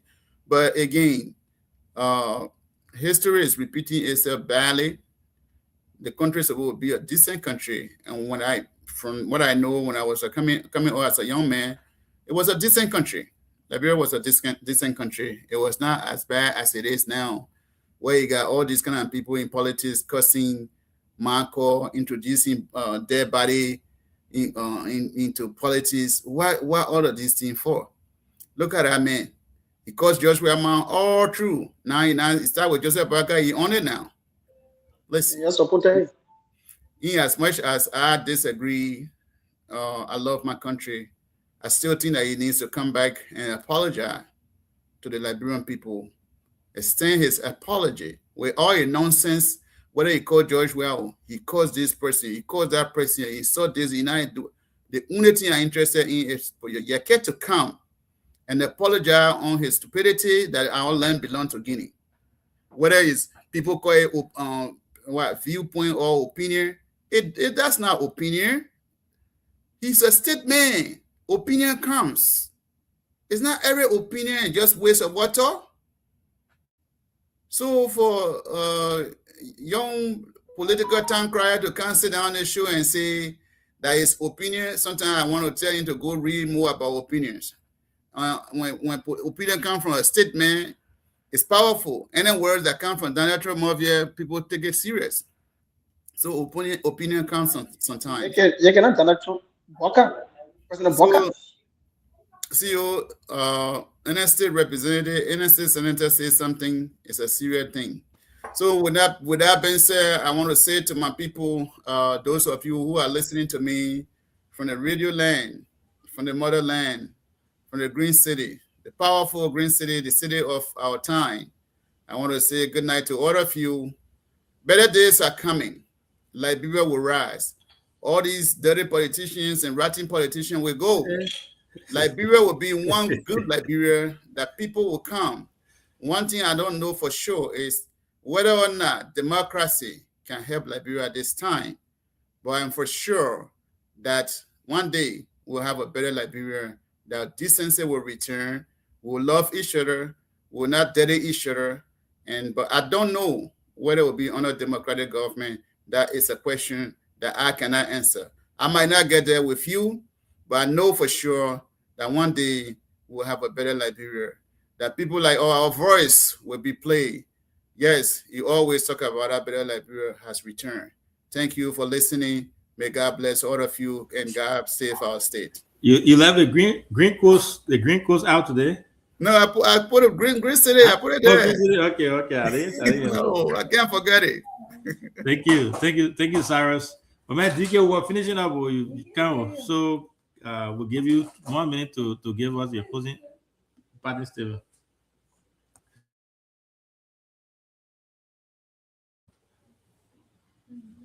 Good. DK, over to you. Give us your closing statement. We're about to leave. Am I hear me? All right. Anyway, so we want to. DK, you can hear me? I'm again here. All right. So thank you so much, guys, for following. Again, it has been a great show. We'll be back tomorrow. We have a guest tomorrow. We'll announce it later on our page, hopefully tomorrow morning. But I want to say thanks to all of you. We appreciate your consistent following. We are here because of you guys. So continue to visit our page, share our show, and be part of it. You can call in to be part of the show. We got the WhatsApp number on here. So hopefully tomorrow we can take some call. Again, happy birthday to our host. We know he's somewhere and enjoying himself and celebrating. So we'll say good night to all of you. We'll be back here again tomorrow. So that's why she want to join the show tomorrow. Who that? Okay, she can join. We got but thank you so much, guys. You guys have a good night. Bye-bye. Okay. Thank you, see you.